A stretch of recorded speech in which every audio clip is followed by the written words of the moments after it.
नमस्कार दोस्तों, unique story teller channel पर आपका स्वागत है। यहाँ विभिन्न प्रकार के नॉवल मिलता है। इस कहानी में सारे पत्र लेखक की कल्पना मात्र है। एसमी 18 जोड़ कंटेंट हो सकते। ये कहानी केवल वॉयस के लिए है। चले ऐप कहानी पर नजर डालें।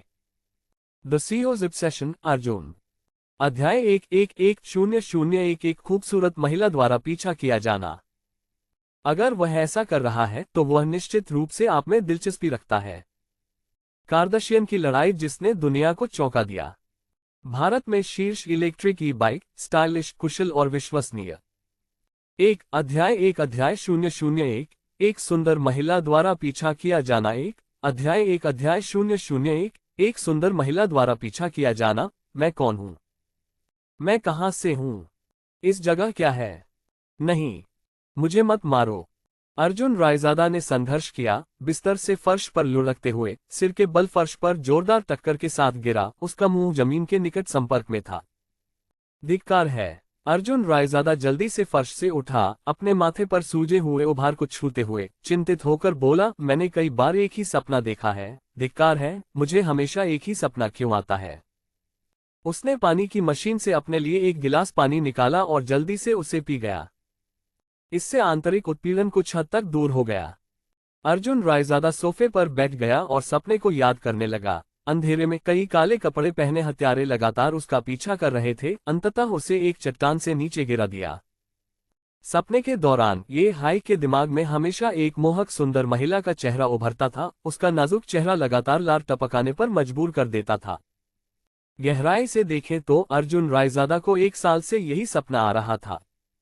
वह सोफे पर बैठा छत की ओर देख रहा था। उसका दिमाग अभी भी खाली था। उसे केवल 2 साल पहले की कुछ बातें याद थीं, जो उसके सपनों की विषय वस्तु थी। काले कपड़े पहने पुरुषों के एक समूह द्वारा उसका पीछा करना, साथ में एक आकर्षक चेहरे वाली महिला भी थी। अनजाने में ही सुबह के 6 बज चुके थे। भोर चुपचाप उग रही थी। अर्जुन रायजादा ने खिड़की से बाहर देखा, फिर एक नकली एडिडास ट्रैकसूट पहना और सामुदायिक उद्यान में कई चक्कर लगाए। पसीने से लथपथ शरीर के साथ वह सुबह 7 बजे घर में दाखिल हुआ। नहाने, कपड़े बदलने और नाश्ते के लिए बाहर जाने की योजना बना रहा था। जैसे ही अर्जुन रायजादा घर में दाखिल हुआ, उसे तुरंत एक विचित्र आभा का एहसास हुआ। 1 वर्ष से अधिक समय तक भागते रहने से उसकी इंद्रियां तेज हो गई थीं। उसने अपनी भौहें सिकुड़ी, धीरे से अपना दाहिना पैर उठाया और हल्के से जमीन पर थपथपाया।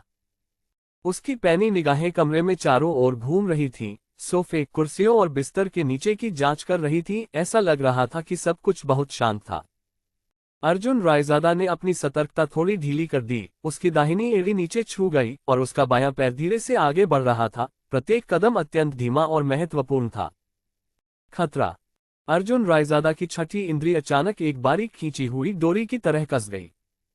अचानक ऊपर सफेद रोशनी की एक लकीर चमक उठी। अर्जुन रायजादा ने आगे बढ़ने, मौके पर लुढ़कने और अपनी कमर से 2 सैन्य खंजर निकालने से पहले शायद ही कुछ सोचा हो, जो उसके सामने तैयार थे। क्या ये तुम हो? अर्जुन रायजादा की आंखें चौड़ी हो गईं। उसके सामने पूरी तरह से काले चमड़े से ढकी एक महिला जमीन पर ठंडी मुद्रा में खड़ी थी। उसके हाथ एक संकीर्ण अर्धचंद्राकार घुमावदार ब्लेड को कसकर पकड़े हुए थे। वह गहरी भौहें चढ़ाए हुए थी। उसकी खूबसूरत आंखें अर्जुन रायजादा को ठंडी निगाहों से घूर रही थीं। काले चमड़े ने महिला के शरीर को नाटकीय रूप से रेखांकित किया, जिससे उसके शरीर के वक्र उभरकर सामने आए। चमड़े का कॉलर ऊंचा था, जो उसके लाल होठों को आंशिक रूप से छुपा रहा था, और 2 घुमावदार विलोभों के नीचे आंखें थीं जो सहस्राब्दियों पुरानी बर्फ की तरह ठंडी थीं, जो एक असाधारण रूप से ठंडी आभा प्रदान कर रही थीं। काले चमड़े में लिपटे होने के बावजूद महिला की ज्वलंत आकृति बिल्कुल भी छिपी नहीं थी। पब फ्यूचर विज्ञापन। इसके बजाय चमड़े की उपस्थिति ने उसे और भी अधिक आकर्षक बना दिया। उसकी लंबी, सीधी टांगें और गोल, उभरे हुए नितंब पूरी तरह से प्रदर्शित थे, जो इस महिला के आकर्षण को प्रदर्शित कर रहे थे। किसी भी पुरुष की नज़र में वह अप्रतिरोध्य सौंदर्य की प्रतिमूर्ति थी। एक ऐसी महिला जिसे देखकर पुरुषों की आंखें पहली नज़र में लाल हो जाती थीं। वे चाहते थे कि वे अपनी आंखें उस पर गड़ा दें। जो लोग उसे पहली बार देखते थे, वे आमतौर पर उसके चेहरे को नजरअंदाज कर देते थे, क्योंकि उसका शरीर बहुत आकर्षक था। सच कहें तो असाधारण फिगर के अलावा इस महिला का रूप भी बेहतरीन माना जा सकता है। वह भले ही बहुत सुंदर न हो, लेकिन बड़ी आंखों, नाजुक नाक और मीठे होठों के साथ अर्जुन रायजादा जैसा नखरेबाज व्यक्ति भी उसकी सुंदरता से इनकार नहीं कर सकता। तुम्हें अब भी मेरी याद है। मुझे लगा कि तुम पहले ही भूल गए हो। महिला के लाल होंठ थोड़े से खुल गए और उसकी बर्फीली आंखों ने लगभग 2 तेज तलवारें निकाल ली, जो अर्जुन रायजादा को मारने के लिए थी। उसकी आंखों में ही अर्जुन रायजादा के प्रति उसकी घृणा की गहराई प्रकट हो गई। मैं कह रहा हूं, याओ यू, तुम 1 साल से मेरा पीछा कर रही हो, क्या ये सचमुच जरूरी है? अर्जुन रायजादा ने गहरी सांस ली, उसके हाथ खंजर को कसकर पकड़े हुए थे और उसने उदास होकर कहा, मैं पहले ही कह चुका हूं कि यह एक गलतफहमी थी, एक बहुत बड़ी गलतफहमी। लानत है, याओ यू ने उसे गुस्से से घूरते हुए कहा। अर्जुन रायजादा, मैं तुम्हें बता दूं, बहाने बनाना बेकार है। जिसने मेरा फायदा उठाया, उसका एकमात्र अंत मृत्यु है। इसके साथ ही याओ यू के लचीले पैरों ने भयंकर रूप से लात मारी और उसका पूरा अस्तित्व एक छाया में बदल गया और अर्जुन रायजादा की ओर दौड़ पड़ा। जैसे ही एक सफेद आकृति चमकी, धुंधले कमरे में चिंगारियां उड़ने लगीं। अर्जुन रायजादा ने उसका सामना करने की हिम्मत नहीं की, क्योंकि याओ यू की दोहरी तलवारबाजी तकनीक वास्तव में असाधारण थी। अर्जुन रायजादा के उच्च कौशल के बावजूद वह याओ यू की लंबी तलवार का सामना नहीं कर सका। कई बार छकाने के बाद वह लगभग याओ यू के घुमावदार ब्लेड से टकरा गया। रुको! अर्जुन रायजादा दहाड़ा और हवा में उछलकर जमीन पर घुटनों के बल गिर पड़ा, हांफने लगा और याओ यू को घूरने लगा। वह गुस्से से चिल्लाया, अगर तुम इसी तरह लगातार मेरा पीछा करते रहे तो मुझे असभ्य होने का दोष मत दो। अगर तुम में हिम्मत है तो कायरों की तरह मत छिपो, अगर तुम मर्द हो तो खड़े हो जाओ और मुझसे निष्पक्षता से लड़ो। याओ यू ने अर्जुन रायजादा को घूर कर देखा। भयंकर युद्ध के कारण उसके बाल बिखरे हुए थे और उसके चिकने, गोरे माथे पर पसीने की बारीक बूंदें दिखाई दे रही थीं। पसीने की बूंदों से चिपके बालों की कुछ लंटें, गर्म और आकर्षक, याओ यू को और अधिक आकर्षक बना रही थीं। ऐसा मत सोचो कि मैं हिम्मत नहीं कर पाऊंगा। अर्जुन रायजादा ने उसे घूरा, उसकी बाहों की नसें उभर आईं, पसीना नीचे की ओर बह रहा था। सुबह की दौड़ और इतनी तीव्र लड़ाई के बाद वह एक बैल की तरह हौंफ रहा था। उसकी आंखें खून से भरी हुई थीं, मानो वह अगले ही पल याओ यू को खा जाएगा। चलो भी देखते हैं इस बार तुम कैसे बचते हो। याओ यू ने एक शब्द भी नहीं कहा और एक बार फिर उस पर झपटा। इस बार अर्जुन रायजादा ने अब और नहीं बचने का फैसला किया। वह इस अज्ञानी लड़की को कठोर सबक सिखाने के लिए दृढ़ था। उसकी निगाहें तेज हो गईं। वह जल्दी से 2 कदम पीछे हटा, एक हाथ से लकड़ी का स्टूल पकड़ा और उसे याओ यू पर जोर से फेंका। याओ यू ने निडर होकर अपनी तलवार को कसकर पकड़ लिया, अपनी तलवार को आगे की ओर धकेला, एक सफेद रोशनी चमकी और लकड़ी का स्टूल तुरंत टुकड़ों में बदल गया। अर्जुन रायजादा की आंखें घूम गईं, उसका शरीर दीवार से सट गया, वह ऊपर की ओर उड़ गया। एक खिंचाव, एक बिंदु, एक वार, प्रत्येक चाल को उत्कृष्ट रूप से निष्पादित किया गया था। स्थिति एक पल में बदल गई। लकड़ी के स्टूल ने एक प्रलोभन के रूप में काम किया, जिसने याओ यू का ध्यान आकर्षित किया। लगातार पीछे हटने और चकमा देने से याओ यू ने अपनी सुरक्षा कम कर दी। अर्जुन रायजादा का अचानक हमला बिजली की तरह तेज था, भूत की तरह प्रहार करते हुए सीधे याओ यू के पेट की ओर बढ़ रहा था। याओ यू चौंक गई, उसने हवा में ही जबरदस्ती अपना आसन बदल लिया। पब फ्यूचर द्वारा विज्ञापन। पब फ्यूचर विज्ञापन। फाड़ना। खंजर से चमड़े को काटने की आवाज। याओ यू आश्चर्यचकित हो गई और उसने अपनी तलवार को ऊपर की ओर घुमाते हुए अर्जुन रायजादा की ओर वार किया, जो तेजी से उसके करीब आ रहा था। कटार नजदीकी लड़ाई के लिए एक आदर्श हथियार था, इसलिए उसे अर्जुन रायजादा को नीचे गिराने के लिए इस अवसर का लाभ उठाना पड़ा। अर्जुन रायजादा, जिसका प्रारंभिक वार चूक गया था, शीघ्रता से पीछे हट गया। कटार के विरुद्ध खंजर निस्संदेह घातक था। इस प्रकार उसने दूरी बढ़ाने का निर्णय लिया और एक अन्य अवसर की प्रतीक्षा करने लगा। एक बार जब उसने अपना रुख स्थिर कर लिया तो वह अचानक दंग रह गया, क्योंकि उसने याओ यू की छाती पर एक चमकदार सफेद रत्न जैसा आकर्षण देखा। धत्तेरी की! अर्जुन रायजादा अनायास ही ठंडी हवा में हौंफने लगा। इस बार उसने सचमुच बड़ा काम किया था। उसने ये उम्मीद नहीं की थी कि उसका आखिरी वार याओ यू के चमड़े के कोट और अंदरूनी ब्लाउज को चीर देगा और उस पर पीली, नाजुक त्वचा का एक टुकड़ा दिखाई देगा, जो मोतियों की तरह चिकनी होगी, जिसके ऊपर एक चमकदार लाल चेरी लगी होगी। अपने मजबूत आत्मसंयम के बावजूद अर्जुन रायजादा इस तरह के नग्न प्रलोभन का विरोध नहीं कर सका, उसका खून उबल रहा था। तुम याओ यू चौंक गई और अचानक जब उसने अर्जुन रायजादा की भेड़िए जैसी निगाहें देखी तो उसे कुछ गड़बड़ का आभास हुआ। उसने नीचे देखा। बूम! ऐसा लगा जैसे बिजली की एक तेज चमक उसके दिमाग में कौंध गई हो, जिससे याओ यू स्तब्ध रह गई और उसके विचार शून्य हो गए। आह! एक तीखी चीख आसमान में गूंज उठी। थोड़ा सा। अर्जुन रायजादा के दिमाग में एक ही विचार था, जब सब कुछ विफल हो जाए तो पीछे हट जाओ। वह जल्दी से खिड़की से बाहर कूद गया। अपार्टमेंट बहुत ऊंचा नहीं था, केवल दूसरी मंजिल थी, लगभग 6 या 7 मीटर ऊंची, और नीचे एक नर्म लॉन था। एक रोल ने उसके गिरने के प्रभाव को कम करने में मदद की, और पीछे मुड़कर देखे बिना अर्जुन रायजादा सीधे परिसर से बाहर की ओर भाग गया, यहां तक कि उसने अपने पुराने ऑटो को लेने की भी जहमत नहीं उठाई। लानत है, तुम भागो मत। याओ यू का चेहरा गुस्से से मुड़ गया, उसकी खूबसूरत आंखें गुस्से से जल रही थीं। उसने अपने शरीर पर एक चादर लपेट ली और तुरंत अर्जुन रायजादा के भागने की दिशा में चल पड़ी। सड़क पर एक विचित्र दृश्य सामने आया। एक महिला चादर में लिपटी हुई थी, एक हाथ से चादर पकड़े हुए और दूसरे हाथ में तलवार लिए हुए, वह पागलों की तरह चिल्ला रही थी। आगे एडिडास स्पोर्ट्सवियर पहने एक आदमी था जो कभी कभी पीछे मुड़कर देख रहा था। क्या वे प्रेमी हैं? शायद। अरे, शायद कोई ऐसा ग्राहक जिसने काम पूरा होने के बाद पैसे नहीं दिए। ऐसे लोग मारे जाने के लायक हैं। यदि आप भुगतान नहीं कर सकते तो वेश्या को क्यों रखें? टिया कैरेरे के बारे में रोचक तथ्य जो आपको जानने चाहिए। ब्रेनबेरीज। नहीं, मुझे लगता है कि उस लड़के ने लड़की को छोड़ दिया है, इसलिए वह उसके पीछे पागलों की तरह पड़ी है। दर्शक रुककर देखने लगे, विभिन्न अफवाहें तेजी से फैलने लगीं। लानत है, हिम्मत है तो भागना बंद करो। याओ यू ने लगातार पीछा किया। धिक्कार है, तुम्हें लगता है कि मैं बेवकूफ हूं जो तुम्हें काटने देने के लिए चुपचाप खड़ा हूं। अर्जुन रायजादा हताश होकर भागा, लगातार जो भी बाधाएं खड़ी कर सकता था उन्हें गिराता रहा। कौन जानता था कि अगर वह उसे पकड़ लेती तो क्या होता। हो सकता है कि वह उसे मारने से पहले उससे प्यार करती, लेकिन इसकी संभावना बेहद कम थी। अर्जुन रायजादा को उसके बारे में जो पता था उसके अनुसार उसे संभवतः 18 टुकड़ों में काट दिया जाएगा। क्या तुम एक आदमी भी हो? याओ यू के आंतरिक क्रोध ने उसके चेहरे को विकृत कर दिया, लेकिन उसकी गति कभी धीमी नहीं हुई। अर्जुन रायजादा द्वारा उत्पन्न बाधाओं से याओ यू की पीछा करने की गति में कोई बाधा नहीं आई। धिक्कार है, पिछली बार मेरा यह मतलब नहीं था।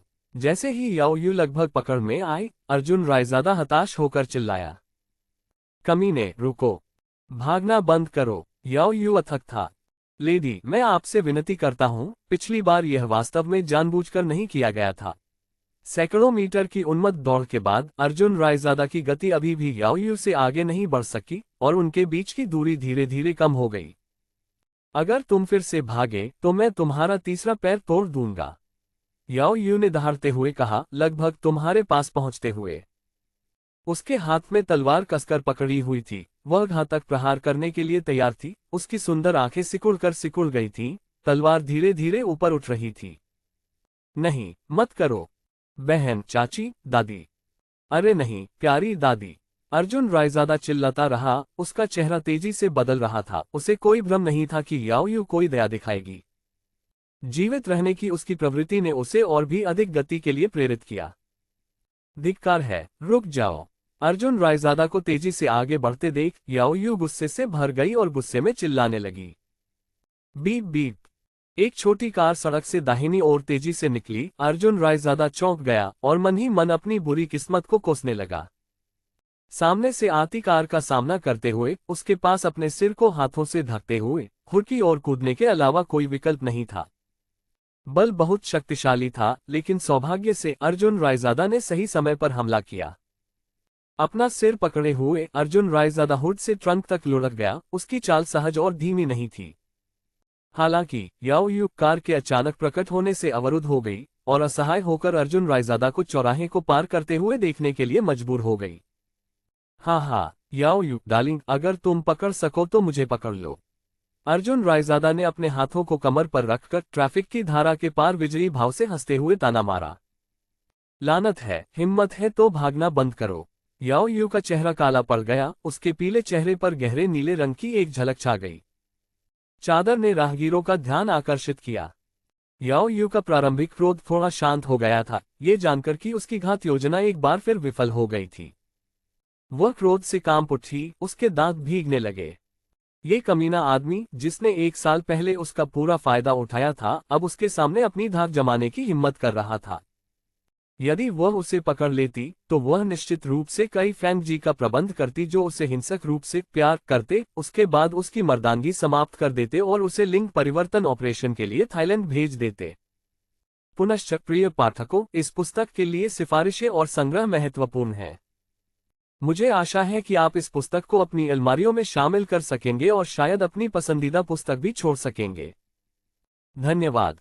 2 अध्याय 002 बॉडीगार्ड के पद के लिए आवेदन 2 अध्याय 002 बॉडीगार्ड के पद के लिए आवेदन जियागुआई शहर, ग्लोबल बिल्डिंग। तियान्या समूह शीर्ष 500 घरेलू उद्यमों में से एक है, जो आईटी, वित्त, परिधान, रियल एस्टेट आदि जैसे उद्योगों में संलग्न है और एक विशिष्ट विविध उद्यम है। अफवाहों के अनुसार तियान्या ग्रुप की अध्यक्ष एक शांत और खूबसूरत महिला है, जो सिर्फ 25 साल की है और अभी तक अविवाहित है। इसलिए समूह की भर्ती हमेशा कई पुरुषों के लिए एक आशीर्वाद रही है। जहां तक इन अफवाहों की विश्वसनीयता का सवाल है, वह अभी भी अज्ञात है। हालांकि पिछले सप्ताह एक घटना ने जियागुआई शहर को झकझोर कर रख दिया। तियान्या समूह के अध्यक्ष रेहा ओबरॉय को उस समय गोली मार दी गई जब वे श्रमिकों के कल्याण के बारे में जानने के लिए एक कारखाने का दौरा कर रहे थे। इस घटना से भारी हंगामा मच गया और तरह तरह की अफवाहें फैलने लगीं। इसके बावजूद तियान्या समूह ने रेहा ओबरॉय की व्यक्तिगत सुरक्षा पर ध्यान केंद्रित करना शुरू कर दिया। मूल सुरक्षा टीम को बर्खास्त कर दिया गया और तियान्या समूह ने ग्लोबल बिल्डिंग में अंगरक्षकों की भर्ती शुरू कर दी। आवश्यकताएं अत्यंत कठोर थीं। उम्मीदवारों के पास 3 वर्ष से अधिक का सैन्य अनुभव होना चाहिए तथा सार्जेंट रैंक या उससे ऊपर का होना चाहिए, विभिन्न हथियारों और ब्लेडों का प्रयोग करने में निपुण होना चाहिए तथा ड्राइविंग कौशल होना चाहिए तथा विशेष बलों के अनुभवी सैनिकों को प्राथमिकता दी जानी चाहिए।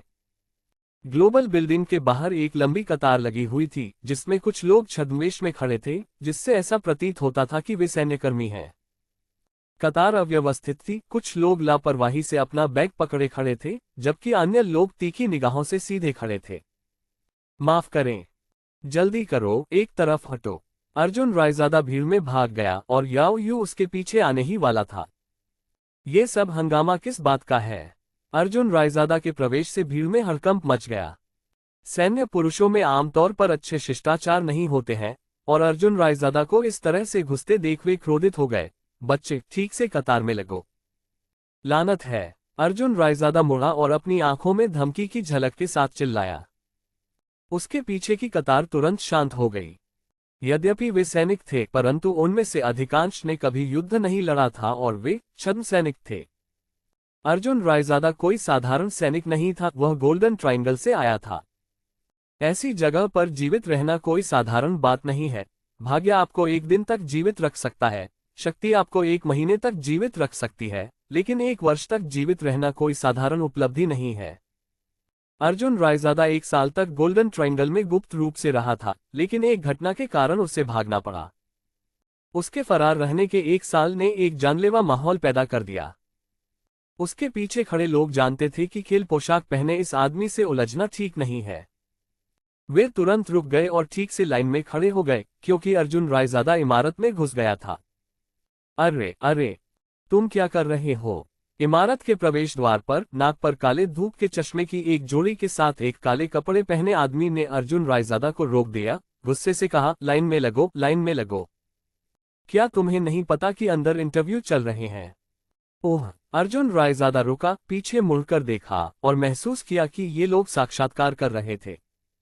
जैसे ही वह जाने वाला था, उसने याओ यू की आकृति को करीब आते देखा। वह तुरंत मुड़ा और अपनी जगह पर खड़ा हो गया। अजीब बात है, वह कहाँ है? याओ यू की बुदबुदाहट अर्जुन रायजादा को साफ सुनाई दे रही थी, जिसने जल्दी से अपने दिल को ढांक लिया और अपनी छाती पर एक क्रॉस बना लिया और प्रार्थना की, संत वारिस, पवित्र पिता, पवित्र माता, मुझे आशीर्वाद दें, आमीन। एक निराश सैनिक इमारत से बाहर चला गया। ये जानने के लिए कि वह साक्षात्कार में असफल हो गया है, देखने की कोई आवश्यकता नहीं थी। उनकी असफलता ने प्रतीक्षारत आवेदकों को और भी अधिक उत्साहित कर दिया। बच्चे, अब तुम्हारी बारी है। काले कपड़े पहने ताकतवर आदमी ने तुरंत अर्जुन रायजादा को अंदर खींचते हुए कहा, सब कुछ तैयार है। अर्जुन रायजादा ने जल्दी से सिर हिलाया, हालांकि उसे पता नहीं था कि क्या तैयार होना चाहिए। उसके पीछे पीछा करने वालों के कारण वह अधिक सोच नहीं सका। वह साहपूर्ण चेहरे के साथ अंदर आया। नए आदमी, अपना आईडी कार्ड, सैन्य अधिकारी कार्ड, पास और आईक्यू प्रमाणीकरण दिखाओ। जैसे ही वह लॉबी में दाखिल हुआ, कॉफी रंग की मेज के पीछे बैठे एक मोटे मध्यम आयु वर्ग के आदमी ने अपनी चिकनी निगाहें अर्जुन रायजादा पर घुमा दी। अर्जुन रायजादा को एडिडास के नकली कपड़े पहने देखकर उस आदमी ने घृणा से अपनी नाक सिकुड़ी और अपनी आंखें छत की ओर घुमाई। अर्जुन रायजादा ने मोटे आदमी को बाहर निकाल दिया और अंदर चला गया। अरे बच्चे, तुम कहाँ जा रहे हो? आपने अभी तक जरूरी दस्तावेज नहीं दिखाए हैं। मोटा आदमी तुरंत खड़ा हो गया, उसका हट्टा कट्टा शरीर कांप रहा था और उसके कपड़े लयबद्ध ढंग से हिल रहे थे। मुझे बॉडीगार्ड की नौकरी के लिए आईक्यू सर्टिफिकेट की क्या जरूरत है? अर्जुन रायजादा ने आंखें चौड़ी करके देखा। श्रीमान के लिए काम करना। ली, तुम ये काम घटिया बुद्धि से नहीं कर सकते। मोटा आदमी मुस्कुराने लगा, उसके दो चमकदार सामने के दांतों से रोशनी झलक रही थी जब उसने कहा, जाहिर है, अगर तुम्हारे पास यह नहीं है तो हम इसे मौके पर ही टेस्ट कर सकते हैं, कोई दिक्कत नहीं। बोलते समय मोटे आदमी का दाहिना अंगूठा और तर्जनी उंगली आपस में रगड़ खाती रही।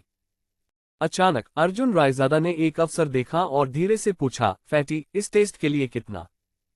ज्यादा नहीं, सिर्फ 1000 युआन, जिससे 200 की आईक्यू की गारंटी मिल सके।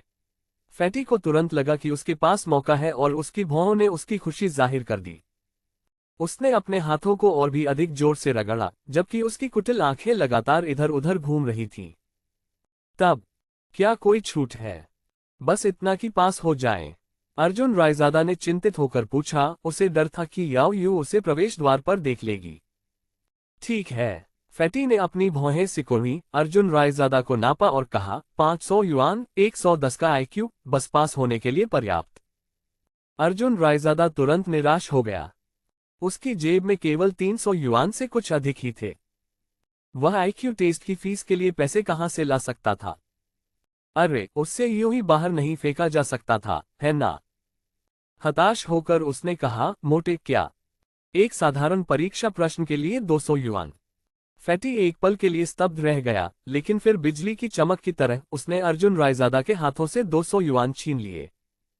ये सुनिश्चित करने के लिए कि यह असली पैसा है, प्रकाश में इसे जांचने के बाद उन्होंने संतुष्टि में सिर हिलाया और 3 उंगलियां उठाकर पूछा, शाक्यमुनि और ईसा मसीह के बीच सबसे बड़ा अंतर क्या है?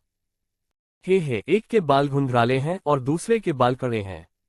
अर्जुन रायजादा हंसा और तेज कदमों से अंदर चला गया। उसके पीछे फैटी हैरान था और अपना सिर खुजा रहा था, ये समझ पाने में असमर्थ था और धीरे से बुदबुदाया, अजीब बात है, क्या शाक्यमुनि और यीशु एक ही व्यक्ति नहीं है? इसमें क्या अंतर हो सकता है? फट! अर्जुन रायजादा आगे बढ़ते हुए लगभग लड़खड़ा गया। लॉबी में बाईं ओर मुड़कर अर्जुन रायजादा ने काले लकड़ी के दरवाजे को धक्का देकर खोला। अंदर एक बड़ा जिम था जो हर प्रकार के मुक्केबाजी उपकरणों से भरा हुआ था। 3 बजे की दिशा में काले वस्त्र पहने पुरुषों की एक पंक्ति खड़ी थी, जो मानक अरमानी काले suit, dinosaur ivy crew cut पहने हुए थे तथा उनके कानों में कम आवृत्ति वाले संचारक लगे हुए थे। क्या आप आवेदक संख्या 33 हैं? बाईं ओर से एक ठंडी आवाज आई। अर्जुन रायजादा ने तुरंत अपना सिर घुमाया और उसे तुरंत विस्मय का एहसास हुआ। डेस्क के सामने बीच में बैठी ठंडी और गर्वीली महिला ने तुरंत उसका ध्यान अपनी ओर आकर्षित कर लिया। पहली नजर में वह इतनी ठंडी लग रही थी जैसे किसी हिमखंड को छू रही हो। एक जोड़ी सुंदर आंखें बर्फीली धारें निकाल रही थीं। महिला ने एक साफ सुथरे ढंग से सिलवाया हुआ पेशेवर सूट पहना हुआ था, जिसके कॉलर पर 2 उभरे हुए उभार थे जो अर्जुन रायजादा की निगाहों को अपनी ओर आकर्षित कर रहे थे। उसके चेहरे की आकृतियां बहुत ही नाजुक ढंग से गढ़ी गई थीं, त्वचा दूध में भीगी चीनी मिट्टी की तरह साफ और शुद्ध थी। अर्जुन रायजादा ने अनुमान लगाया कि यह महिला साक्षात्कारकर्ता होगी, उसने मन ही मन सोचा। मैं हूँ। अर्जुन रायजादा तुरंत सावधान की मुद्रा में खड़ा हो गया, उसकी निगाहें ठंडी सुंदरता से बुरी तरह टकरा रही थीं। नंबर 33, आप किराए के व्यक्ति के लिए अंगरक्षक के रूप में क्या सेवा करेगी? ठंडी सुंदरी ने थोड़ा भौहें चढ़ाते हुए पूछा। बुद्धि, बहादुरी, जिम्मेदारी, अर्जुन रायजादा ने बिना सोचे समझे बोल दिया। वह ठंडी सुंदरी आश्चर्यचकित रह गई, उसे इतनी शीघ्र प्रतिक्रिया की उम्मीद नहीं थी। उसने थोड़ा सिर हिलाया और आगे कहा, जिस व्यक्ति की सुरक्षा के लिए आपको नियुक्त किया गया है, जब वह जीवन के लिए खतरा पैदा करने वाली स्थिति का सामना करता है, तो आप क्या करना पसंद करेंगे? मैं अपने जीवन के साथ एक अंगरक्षक के कर्तव्य की रक्षा करना चुनूंगा। अर्जुन रायजादा की भौहें सिकुड़ी हुई थीं और वह बहुत गंभीर लग रहा था। सच तो यह है कि वह बस इस बात को लेकर चिंतित था कि याओ यू दरवाजे पर उसका इंतजार कर रही है। क्या ये कहावत नहीं है, भाई की आंखों में हमेशा आंसू क्यों होते हैं? क्योंकि भाई बहुत गहरा दिखावा करता है। रेहा ओबरॉय अर्जुन रायजादा से बहुत खुश थी, कम से कम अब तक उसने जिन 30 आवेदकों का साक्षात्कार लिया था, उनकी तुलना में उसके बारे में उसकी धारणा सबसे अच्छी थी। रेहा ओबरॉय ने पूछा, आपका नाम क्या है? अर्जुन रायजादा, 26 साल का, कोई सैन्य करियर नहीं, लेकिन युद्ध में सक्षम। अर्जुन रायजादा ने जल्दी से अपना परिचय दिया। महिला आश्चर्यचकित थी कि बिना सैन्य पृष्ठभूमि के वह कैसे वहां पहुंच गया। वह थोड़ा भौचक्की हुई बोली, अगला टेस्ट कृपया। फिर एक काले कपड़े पहने ताकतवर आदमी ने अर्जुन रायजादा को कमरे के बीच में ले जाकर उसे सुरक्षात्मक गियर और मुक्केबाजी के दस्ताने का एक सेट फेंक दिया और कहा, यदि आप हम चारों के हमले को 5 मिनट तक झेल सकते हैं, तो आप पास हो जाएंगे। धिक्कार है, 4 लोग नहीं। अर्जुन रायजादा ने अविश्वास से उन ताकतवर लोगों को देखा जब वे आगे बढ़े। ऊंचाई में अर्जुन रायजादा पहले से ही छोटा था, वह लगभग 1 मीटर 80 का था, लेकिन वे मजबूत आदमी कम से कम 1 मीटर 85 या उससे लंबे थे। चलो शुरू करते हैं। अग्रणी काले कपड़े वाला आदमी आगे बढ़ा और एक सहायक को अर्जुन रायजादा की ओर निशाना बनाया। अर्जुन रायजादा अंदर ही अंदर डर के मारे चिल्लाया और जल्दी से वहां से निकल गया। शायद उनका युद्ध कौशल बहुत अच्छा नहीं था, लेकिन जब भागने की बात आती थी तो वह काफी प्रभावशाली थे। आखिरकार यह अर्जुन रायजादा के पिछले काम की प्रकृति से संबंधित था और पिछले वर्ष में याओ यू के अथक प्रयास से भी संबंधित था। हमले से बचते हुए 3 और ताकतवर लोगों ने समन्वय किया और लगभग एक साथ पीछे से अर्जुन रायजादा पर हमला कर दिया। कियाजी की नई किताब अरोगेंट यंग मास्टर च्वांग अशी पर जारी की गई है, कृपया इसे कुछ समर्थन दें। 3 अध्याय 003 फैंग जिक्सियाओ 1-3 अध्याय 003 फैंग जिक्सियाओ 1 तीनों पुरुषों के हमले की गति से अर्जुन रायजादा जानता था कि ये लोग पूर्व सैनिक होने चाहिए, तेज और फुर्तीले, स्थिर कदमों के साथ, स्पष्ट रूप से निपटने के लिए आसान प्रतिद्वंद्वी नहीं है। अर्जुन रायजादा पीछे हटता रहा, पीछे मुड़कर भागने की सोच रहा था, लेकिन चौथा अंगरक्षक पहले ही अर्जुन रायजादा के पीछे तैनात हो चुका था। क्या आपको लगता है कि आप दौड़ सकते हैं? यह इतना आसान नहीं होगा। अंगरक्षक ने मुस्कुराते हुए अपने एमएमए दस्ताने दिखाए, मानो वह अर्जुन रायजादा को बुरी तरह पीटने की योजना बना रहा हो। लानत है, मैं अपनी पूरी ताकत से तुमसे लड़ूंगा। अर्जुन रायजादा की आंखें तेजी से चमक उठीं। उस छोटी लड़की द्वारा पीछा किए जाने से याओ यू का इतना दम घुट रहा था कि उसके भीतर क्रोध की आग जल रही थी। यदि वह उस छोटी लड़की याओ यू को नहीं हरा सका, तो क्या वह सचमुच कुछ मूर्ख क्रूर लोगों को हराने में असमर्थ था? चाहे आपकी मुठ्ठियां कितनी भी मजबूत क्यों न हो, क्या वे मुझसे तेज हो सकती हैं? अर्जुन रायजादा की आंखें दोहरी लपटों से चमक उठीं। उसने अपनी मुठ्ठियां उठाईं और अपने पीछे खड़े अंगरक्षक पर झपटा। अंगरक्षक आश्चर्यचकित रह गया, उसे उम्मीद नहीं थी कि अर्जुन रायजादा उसे अपने हमले का लक्ष्य बनाएगा।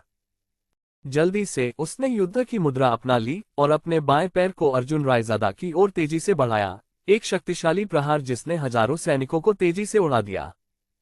अर्जुन रायजादा तेजी से चकमा देते हुए हवा में उछला और एक हाथ से उस आदमी के पैर पर थप्पड़ मारा, फिर अपने प्रतिद्वंद्वी के पैर की ताकत की मदद से ऊंची छलांग लगाए। जब वह उस पर वार कर रहा था तो उसका बायां पैर भाला था और दायां पैर ढाल। हाँ, मर जाओ। अर्जुन रायजादा गुस्से से भर गया। उसके अंदर दबी हुई आग एकदम से फूट पड़ी, मानो कोई सूक्ष्म जगत फट गया हो। टकराना।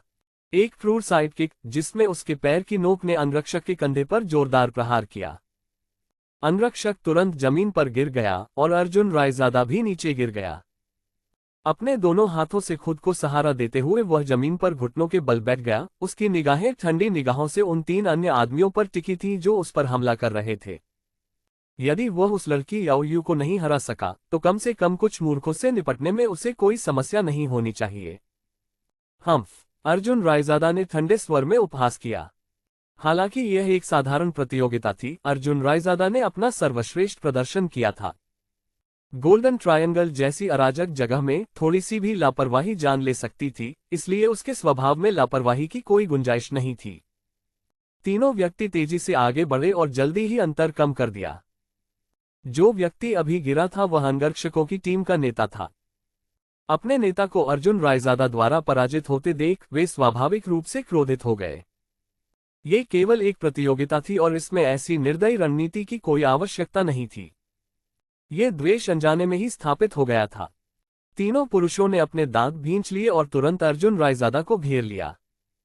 चलो, मुझे अपनी असली ताकत दिखाओ, अर्जुन रायजादा ने ठंडेपन से एक उपहासपूर्ण मुस्कान के साथ कहा। उसके हाथ एमएमए दस्ताने से बंधे हुए थे, वह अहंकार से अपनी जगह पर खड़ा था। जाना। तीनों आदमी लगभग एक साथ झपटे।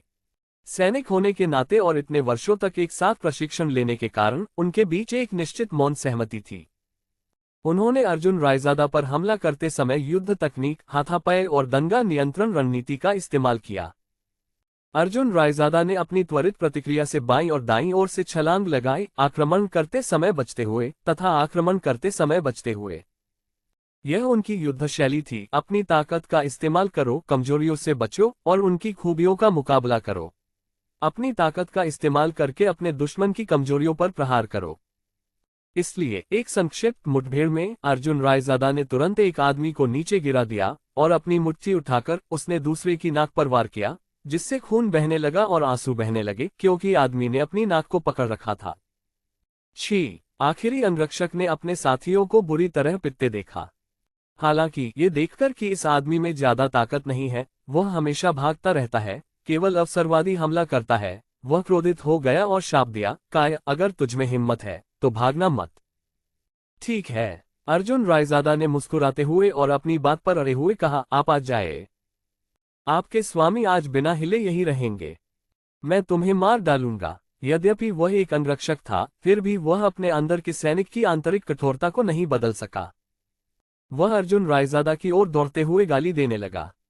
उसकी मुट्ठी ऊपर उठी, लेकिन जैसे ही वह मुक्का मारने वाला था, उसकी दृष्टि धुंधली हो गई। एक जोरदार झटका उसकी छाती पर लगा और वह पीछे की ओर गिर पड़ा। उसका सिर जमीन पर जा लगा, उसे तुरंत चक्कर आ गया। वहां अर्जुन रायजादा अपनी छाती पर एक पैर रखकर हंसते हुए खड़ा था। ये कैसा रहेगा? मुझसे लड़ने में मजा आ रहा है। आप अंगरक्षक अपमान सहन नहीं कर सका, लेकिन परिणाम उसके सामने स्पष्ट था, जिससे उसके लिए अवज्ञा की कोई गुंजाइश नहीं बची। चारों ने दांत पीस लिए, वे हार स्वीकार करने को तैयार नहीं दिख रहे थे। आप योग्य नहीं हैं। पीछे से एक ठंडी आवाज आई। ये साक्षात्कारकर्ता रेहा ओबरॉय ही थी, जो शुरू से अंत तक 4 लोगों के बीच की लड़ाई को ध्यान से देख रही थी। हालांकि वह युद्ध को नहीं समझती थी, फिर भी वह अर्जुन रायजादा की सहजता को स्पष्ट रूप से देख सकती थी। स्पष्टतः वह खुद को रोक सकता था, फिर भी उसने दूसरे पक्ष को तब तक पीटना चुना जब तक कि वे अपने दांत नहीं ढूंढने लगे। वह हमेशा से ही अहंकार से भरे ऐसे दिखावटी लोगों को नीची नजर से देखती थी। इसलिए उसने अर्जुन रायजादा को नौकरी पर न रखने का फैसला किया। अर्जुन रायजादा दंग रह गया। उसने रेहा ओबरॉय की ओर देखने के लिए अपना सिर घुमाया और आश्चर्य से पूछा, लानत है लड़की, क्या तुम मुझसे मजाक कर रही हो? सस। हॉल के अंदर कई कर्मचारी तुरंत चौंक गए और अर्जुन रायजादा को आश्चर्य से देखने लगे। यह आदमी, वह बहुत साहसी है ना? वह श्रीमान को संबोधित करने का साहस कैसे कर सकते थे? ली ऐसे। लड़की, अरे वह बर्बाद हो चुका है, शायद इस दरवाजे से बाहर नहीं निकल पाएगा। थप्पड़। रेहा ओबरॉय के पतले और निष्पक्ष हाथ ने मेज पर थपथपाया और उसने गुस्से से कहा, तुम सिर्फ एक अभिमानी और आत्म केंद्रित व्यक्ति हो जो दूसरों का अनादर करता है और दिखावा करना पसंद करता है। आप में किसी अंगरक्षक जैसी निष्ठा नहीं है। आप तो सिर्फ एक स्वार्थी व्यक्ति हैं जो पुरुषवादी और व्यक्तिगत वीरता से भरा हुआ है। इसलिए मैंने तुम्हें नौकरी पर न रखने का निर्णय लिया है। अरे क्या तुम मजाक कर रहे हो? अर्जुन रायजादा हक्का बक्का रह गया। क्या ऐसा हो सकता है कि इस जीवन में मुझे सुंदर महिलाओं से दुश्मनी करनी पड़े? याओ यू अभी भी बाहर मेरा शिकार कर रही है और अब मैं एक बर्फ रानी से मिली हूं जो मुझे इस तरह अपमानित करती है। उन्हें अचानक गुस्सा आया। एक अंगरक्षक के रूप में मैंने कभी नहीं सोचा कि व्यक्तिगत वीरता और पुरुषवाद में कुछ भी गलत है। व्यक्तिगत वीरता ये दर्शाती है कि मुझमें नेतृत्व की प्रतिभा है, और पुरुष वर्चस्ववाद के बारे में क्या? मैं भविष्य में तुमसे शादी नहीं करने वाला, तो क्या मेरे साथ इस बारे में इतना खास होना जरूरी है? तुम। रेहा ओबरॉय हक्की बक्की रह गई इस आदमी को देखकर जो इतनी बेशर्मी से बोल रहा था। आप क्या? राष्ट्रीय स्तर की 500 कंपनियों में शीर्ष पर मौजूद तियानिया ग्रुप वास्तव में अपने वादे से मुकर रही है और जनता को धोखा दे रही है। तस्क तस्क, अर्जुन रायजादा ने व्यंग्यात्मक ढंग से ठंडे स्वर में जवाब दिया। इस समय रेहा ओबरॉय के बगल में खड़े चांदी के बालों वाले बुजुर्ग खड़े हो गए और मुस्कुराते हुए बोले, युवक मुझे बताओ कि हम अपने शब्दों से कैसे पीछे हट रहे हैं और जनता को धोखा दे रहे हैं। क्या ऐसा नहीं है? अर्जुन रायजादा आगे बढ़ा। रेहा ओबरॉय के सामने से मिनरल वाटर की बोतल उठाई, जिससे ऐसा नहीं लग रहा था कि उसने पीठी, ढक्कन खोला और सभी की हैरानी भरी निगाहों के सामने बोतल का अधिकांश पानी गटक गया। उसने अपने होंठ पोंछे और कहा, मैंने पहले भी परीक्षा पास कर ली थी और आपने अभी कहा था कि अगर मैं उन 4 लोगों के हमलों से बचाव कर सका तो मैं पास हो जाऊंगा। अब मैंने न केवल सफलतापूर्वक बचाव किया बल्कि जीत भी हासिल की। फिर भी ये लड़की मुझे नौकरी पर न रखने का कोई निराधार कारण ढूंढने की कोशिश कर रही है। हम्फ। अगर यह अपनी बात से मुकरना और जनता को धोखा देना नहीं है तो क्या है? अपने भाषण के दौरान अर्जुन रायजादा कभी कभी अपने सामने रेहा ओबरॉय की ओर इशारा करता था, इस भावी बॉस की बिल्कुल भी परवाह नहीं करता था। वास्तव में उससे इस बात का कोई अंदाजा नहीं था कि उसके सामने बर्फ की सुंदरता तियानिया समूह की प्रसिद्ध ठंडी सीओ थी, अन्यथा दुनिया के सभी साहस के साथ भी वह इतना बेलगाम होने की हिम्मत नहीं करता। अच्छा, आप जो कहते हैं उसके अनुसार हमें वास्तव में आपको काम पर रखना चाहिए। बुजुर्ग ने हंसते हुए अपने बगल में बर्फ की रानी की ओर देखा और कहा, जियो रुओ, बस उसे काम पर रख लो। अध्यक्ष ली। रेहा ओबरॉय चिंतित हो गए। चिंता मत करो, मेरा अपना निर्णय है। बुजुर्ग ने हंसते हुए अर्जुन रायजादा को देखा और कहा, युवक तुम बुरे नहीं हो। मैं आप में संभावनाएं देखता हूं। हे बुरे आदमी, ऐसा नहीं है कि आप दामाद चुन रहे हैं। अगर आप मेरे बारे में बहुत अच्छा सोचते हैं तो इसका क्या फायदा? अर्जुन रायजादा ने अपनी भौहें ऊपर उठाते हुए पूछा, या अगर आपके घर में कोई बेटी है तो क्या मुझे आपके परिवार में शादी कर लेनी चाहिए? वो कैसा रहेगा? बुजुर्ग अचानक हंसी से लोटपोट हो गए। उन्होंने अर्जुन रायजादा की ओर इशारा किया और जोर से हंसे, हाँ हाँ। नौजवान, अगर तुम मेरे दामाद बनना चाहते हो तो तुम्हें देखना होगा कि मेरी बेटी राजी है या नहीं। 4 अध्याय 003 फैंग जिक्सियाओ 2 4 अध्याय 003 फैंग जिक्सियाओ 2। बूढ़ा आदमी बोलते समय कभी कभी रेहा ओबरॉय की ओर देखता था। इस समय रेहा ओबरॉय की निगाहें जानलेवा थीं। उसकी आंखों में भयंकर ज्वाला के 2 धब्बे थे। उसने अर्जुन रायजादा को घूरते हुए कहा, चूंकि आप तियानिया समूह में शामिल हो गए हैं, इसलिए आपको कार्य अनुशासन का ईमानदारी से पालन करना होगा। आज से आप तियानिया समूह के अंगरक्षक बनेंगे। एक अंगरक्षक के रूप में आपको एक अंगरक्षक की जिम्मेदारियों का पालन करना होगा। मैं समझ गया, अर्जुन रायजादा ने अधीरता से बोलते हुए कहा, एक अंगरक्षक है ना? क्या ये किसी और के लिए अपनी जान बेचना, किसी के लिए गोलियां खाना नहीं है? जब तक तुम्हें पता है। रेहा ओबरॉय ने ठंडी आवाज में कहा और अपने सहायक की ओर मुड़ी, जिबिन, उसे रोजगार का कागज दे दो। ठीक है। महिला सहायक ने जल्दी से डेस्क से सफेद कागज की एक शीट निकाली, कुछ विवरण भरे, उस पर कंपनी की नियुक्ति की मुहर लगाई और मुस्कुराते हुए अर्जुन रायजादा को दे दी, श्रीमान।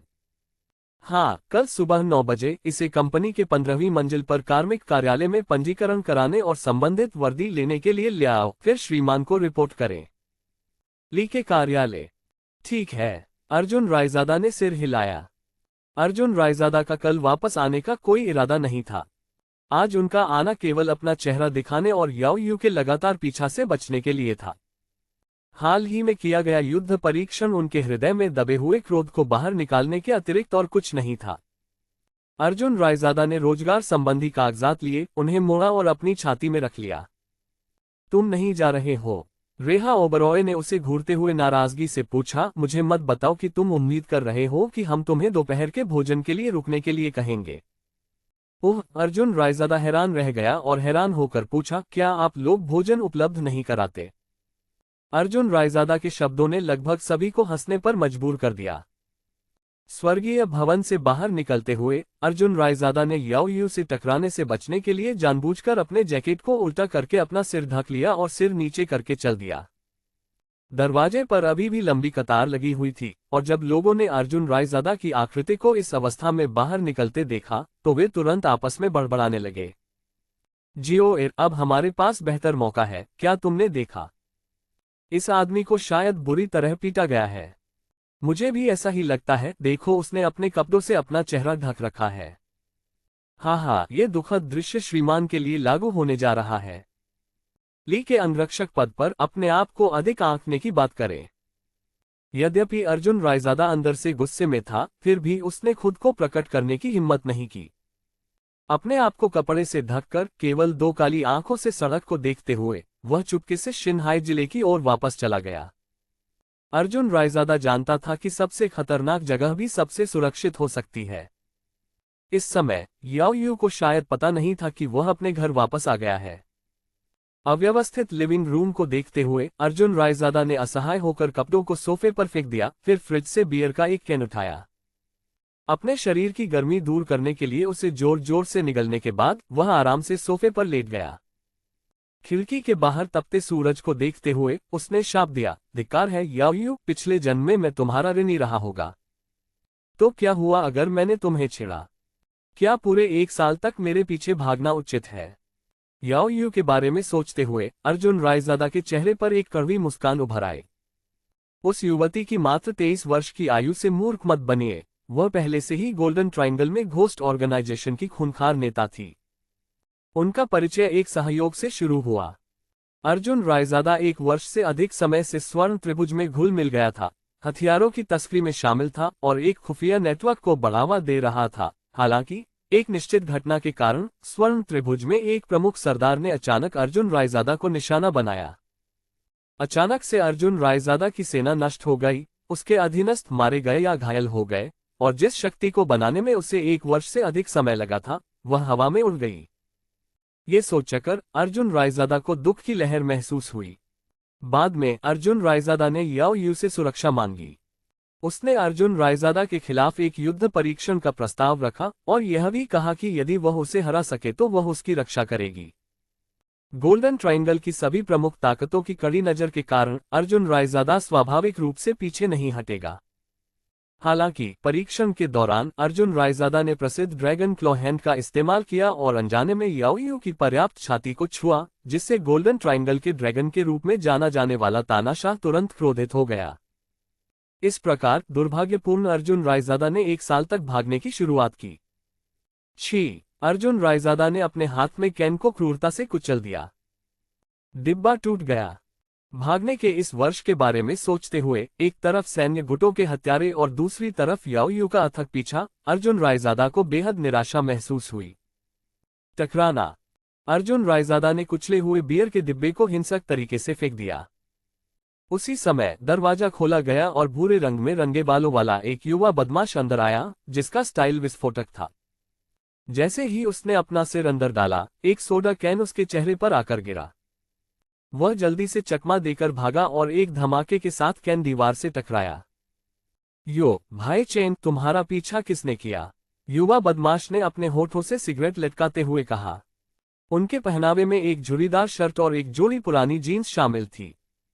मुस्कुराते हुए वह वहां गया, अर्जुन रायजादा के फ्रिज से एक बियर ली और हंसते हुए बोला, भाई चेन, क्या हुआ? क्या मुझे किसी ऐसे व्यक्ति को ढूंढने की जरूरत है जो आपका बदला लेने में आपकी मदद कर सके? आप अपने उस दुबले पतले शरीर के साथ, तुम्हें लगता है कि तुम मेरा बदला ले सकते हो? अर्जुन रायजादा ने उसे चिढ़कर देखा। ये बच्चा जियागुआई वोकेशनल स्कूल का छात्र था जिसका नाम फेंग जी जियाओ था। ये व्यक्ति स्पष्ट रूप से शैक्षणिक योग्यता के लिए उपयुक्त नहीं था, बल्कि वह छात्रों के एक समूह का नेतृत्व कर सुरक्षा शुल्क वसूलता था, दूसरों के लिए शो करता था, जो कि सड़क पर छोटी मोटी ठगी करने से अधिक कुछ नहीं था, जिसका कोई भविष्य नहीं दिखता था। वह अपनी तलाकशुदा मां के साथ शिनहाई जिले में रहता था, जो अक्सर व्यापार के सिलसिले में बाहर रहती थी, इसलिए फेंग ज़ियाओ आमतौर पर अकेला ही रहता था। एक बार जिले के प्रवेश द्वार पर गुंडों के एक गिरोह ने उसे घेर लिया। यदि अर्जुन रायज़ादा बीच में न आता तो संभवतः उसका हाथ टूट जाता। उस घटना के बाद से ही वह अर्जुन रायज़ादा के साथ घूमता रहा, अक्सर उसके घर रुकता और हमेशा अपने पास मौजूद सैनिकों की संख्या के बारे में शेखी बघारता रहता। दुख की बात यह है कि उसे कभी भी कुछ अधीनस्थों से अधिक के साथ नहीं देखा गया था, तथा वह अपने साथ अधिकतम 3 लोगों को ही लेकर आया था। उनमें से एक तो 6ठी कक्षा का प्राथमिक विद्यालय का छात्र भी था। भाई चेन, तुम समझ ही नहीं रहे हो। फेंग ज़ियाओ हंसा। इसे सौंदर्यपूर्ण काया कहते हैं। पतला से आपका क्या मतलब है? क्या मैंने पिछली बार स्कूल की मॉडलिंग प्रतियोगिता में 3रा स्थान नहीं जीता था? हाँ ठीक है, अर्जुन रायज़ादा ने उसे देखते हुए कहा। 6 प्रतियोगियों में से 1 प्रथम स्थान पर, 2 दूसरे स्थान पर और 3 तीसरे स्थान पर रहे। तुम तो आखिरी हो। आप इसे कैटवॉक कहते हैं। ऐसा लग रहा था जैसे आप फटे पुराने कपड़ों में बहुत गुस्सा हो रहे थे। अपनी शेखी टूटने से अविचलित फेंग ज़ियाओ ने न तो शर्म दिखाए और न ही कोई धड़कन छोड़ी। उन्होंने कहा, भाई चेन, आपकी प्रतिभा का कितना दुरुपयोग हुआ। अपने कौशल के साथ अगर आप मुझसे पूछें तो बस तियान्या समूह अंगरक्षक भर्ती के लिए सीधे जाने का मौका खोजें। मुझे लगता है कि आपको मौका मिलेगा। भाई चेन, आपको पता नहीं है कि तियान्या ग्रुप के अंगरक्षक कितना कमाते हैं। 10,000 प्रति माह। यार, मुझे बहुत जलन हो रही है। फेंग ज़ियाओ हमेशा अमीर बनने के बारे में सपने देखता रहता था, लेकिन उसे वास्तव में कभी पैसा कमाते हुए नहीं देखा गया था। वह अपने गुर्गों के साथ निचले स्तर के असंख्य स्कूलों में घूमता रहता था, कमजोरों को धमकाता था और ताकतवरों को डराता था। कभी कभी जैसे ही वह कुछ सुरक्षा राशि एकत्र करने में सफल होता, उसे अन्य छोटे मोटे युवा गुंडे तेजी से छीन लेते। इससे तुम्हारा कोई लेना देना नहीं है। अर्जुन रायज़ादा ने उसकी ओर देखा और पूछा, तो आज तुम क्या चाहते हो? हे, असल में ये वास्तव में कुछ भी नहीं है। फेंग ज़ियाओ ने एक अजीब सी हंसी दी। अपनी जेब में हाथ डालते हुए उसने कहा, हाल ही में मेरे पास नकदी की थोड़ी कमी हो गई है। मैं सोच रहा था, भाई चेन। अरे, तुम फिर से पैसे उधार लेने आए हो, है ना? अर्जुन रायज़ादा ने उसे चिढ़कर देखा, अपनी जेब से 300 युआन निकाले और कहा, मैंने आज सुबह ही तियान्या ग्रुप में नौकरी के लिए 200 युआन दे दिए हैं, और अब तुम मुझसे भी पैसे ऐंठ रहे हो। अरे, क्या मेरे लिए यह आसान है? सस। फेंग ज़ियाओ ने इस रहस्योद्घाटन पर हैरानी से अर्जुन रायज़ादा को देखा और पूछा, भाई चेन, क्या आपको नौकरी मिल गई? क्या ये स्पष्ट नहीं है? जब मैं ऊपर जाता हूं तो क्या इसका प्रभाव दोगुना नहीं होता? अर्जुन रायज़ादा ने उसे चिढ़कर देखा। फेंग ज़ियाओ ने अर्जुन रायज़ादा के हाथ से 3 लाल नोट छीनते हुए कहा, भाई चेन, आप तेजी से पैसा कमाते हैं। तुम्हें अपने लड़कों का ध्यान रखना होगा। मेरे कुछ लोगों ने कई दिनों से खाना नहीं खाया है। बकवास। अर्जुन रायज़ादा चिल्लाया। अरे, मैं इतना कंगाल हो गया हूं कि मेरे पास बस मेरा शरीर ही बचा है। हे, तो फिर आप हमेशा बार में जिगोलो के रूप में काम कर सकते हैं, है ना? बस अपनी गांड हिलाओ और पैसा बहने लगेगा। फेंग ज़ियाओ सोफे से कूद गया और जल्दी से दरवाजे की ओर भागा। छी! अर्जुन रायज़ादा ने मेज से बियर का आधा भरा कैन उसकी ओर फेंका। भाई चेन, आप इस तरह से पैसा कमा सकते हैं, जरूर, लेकिन आपको अपने स्वास्थ्य का ध्यान रखना होगा। फेंग ज़ियाओ दरवाजे पर खड़ा था, दरवाजा पकड़े हुए और अर्जुन रायज़ादा की तरफ देखते हुए। वह हंसा, अपना ख्याल रखना होगा। भाई चेन, अपना ध्यान रखना, मैं जा रहा हूं। टकराना। फेंग ज़ियाओ ने जोर से शोर के साथ दरवाजा बंद कर दिया। 5 अध्याय 004 बारबेक्यू ब्यूटी 5 अध्याय 004 बारबेक्यू ब्यूटी। फेंग ज़ियाओ को दरवाजा बंद करते हुए देखकर अर्जुन रायज़ादा मुस्कुराए बिना नहीं रह सका। यद्यपि फेंग ज़ियाओ के पास उपलब्धियों के मामले में घमंड करने के लिए बहुत कुछ नहीं था, फिर भी उसकी महत्वाकांक्षा में कोई कमी नहीं थी और वह हमेशा मेहनती रही थी। यद्यपि प्रत्येक व्यक्ति के आदर्श अलग अलग हो सकते हैं, फिर भी उनके लक्ष्य एक जैसे होते हैं, और अर्जुन रायज़ादा इस बात पर दृढ़ता से विश्वास करती थी। उदाहरण के लिए कुछ लोग प्यार और करियर की सफलता दोनों का सपना देखते हैं, लेकिन फेंगजी जियाओ का सपना भाग्य बनाना और सुंदर महिलाओं को लुभाना था। दोनों का समान उत्साह से पीछा किया गया। अर्जुन रायजादा की मुस्कान बढ़ गई। वह जानता था कि फेंगजी जियाओ स्वर्गीय राजवंश के अरबों लोगों में से एक थी। उसके आदर्श सभी के लिए समान थे, चाहे आप जमीनी स्तर से हो या सामाजिक अभिजात वर्ग से। लगभग सभी के प्रयास एक ही लक्ष्य पर केंद्रित थे। याओ यू के साथ सुबह की लड़ाई और तियानिया समूह में साक्षात्कार परीक्षणों के बाद थोड़ा सा व्यवस्थित होने के बाद अर्जुन रायजादा थक गया था। उसने दरवाजे और खिड़कियां बंद कर दी और अपने बिस्तर पर सो गया। फिलहाल शिनहाई जिला निश्चित रूप से सबसे सुरक्षित स्थान था और याओ यू ने लाखों वर्षों में भी यह कल्पना नहीं की होगी कि अर्जुन रायजादा वास्तव में वहां वापस भाग गया था। अर्जुन रायजादा एक ऐसा व्यक्ति था जो चीजों को जैसे आती थी वैसे ही स्वीकार करता था, किसी भी चीज से विचलित नहीं होता था, भले ही आसमान ही क्यों न गिर जाए। वह शाम 6 बजे तक सोता रहा और सुबह उठने पर उसे चक्कर और सुस्ती महसूस हुई। मैं देर तक सो गया। अर्जुन रायजादा ने अपना सिर हिलाया, फ्रेश होने के लिए बाथरूम में गया, कुछ कपड़े पहने और कुछ खाने के लिए नीचे जाने का फैसला किया। इस समय उसने अनुमान लगाया कि याओ यू पहले ही जियागुआई शहर छोड़ चुकी होगी। उसने संभवतः यह मान लिया था कि वह भी चला गया होगा। जियांगहुआई शहर एक तटीय शहर था जो गर्मियों की चिलचिलाती धूप में भी अधिक गर्म नहीं होता था। रात अभी अभी हुई थी और कुछ सड़कों पर खाने पीने की दुकानें और बारबेक्यू की दुकानें पहले से ही भीड़ से भरी हुई थीं, साथ ही छोटी मोटी चीजें बेचने वाले भी। शिनहाई जिला जियांगहुई विश्वविद्यालय के करीब था। विश्वविद्यालय के द्वार के आसपास माहौल जीवंत था। सितंबर में विश्वविद्यालय ने अपना सत्र शुरू कर दिया था, जिसमें सैन्य प्रशिक्षण प्राप्त करने वाले नए छात्र तथा अन्य छात्र कक्षाओं में भाग लेने लगे थे। कक्षा का समय समाप्त हो चुका था और स्वाभाविक रूप से क्षेत्र में हलचल मची हुई थी।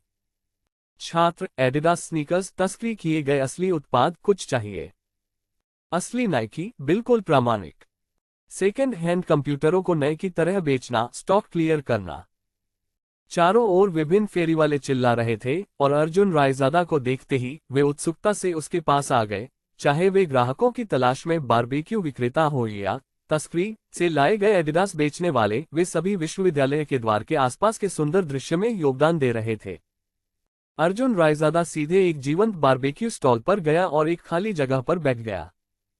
ये स्टॉल एक माँ और बेटी की टीम द्वारा चलाया गया था। हालांकि यह बहुत बड़ा नहीं था, फिर भी उनका बारबेक्यू दूसरों की तुलना में अधिक स्वादिष्ट था। कम से कम सामग्रियां ताजी थीं और उन्होंने दूसरों की तरह छल कपट नहीं किया, जैसे कि खाने के लिए एक्सपायर हो चुकी सामग्री का उपयोग करना।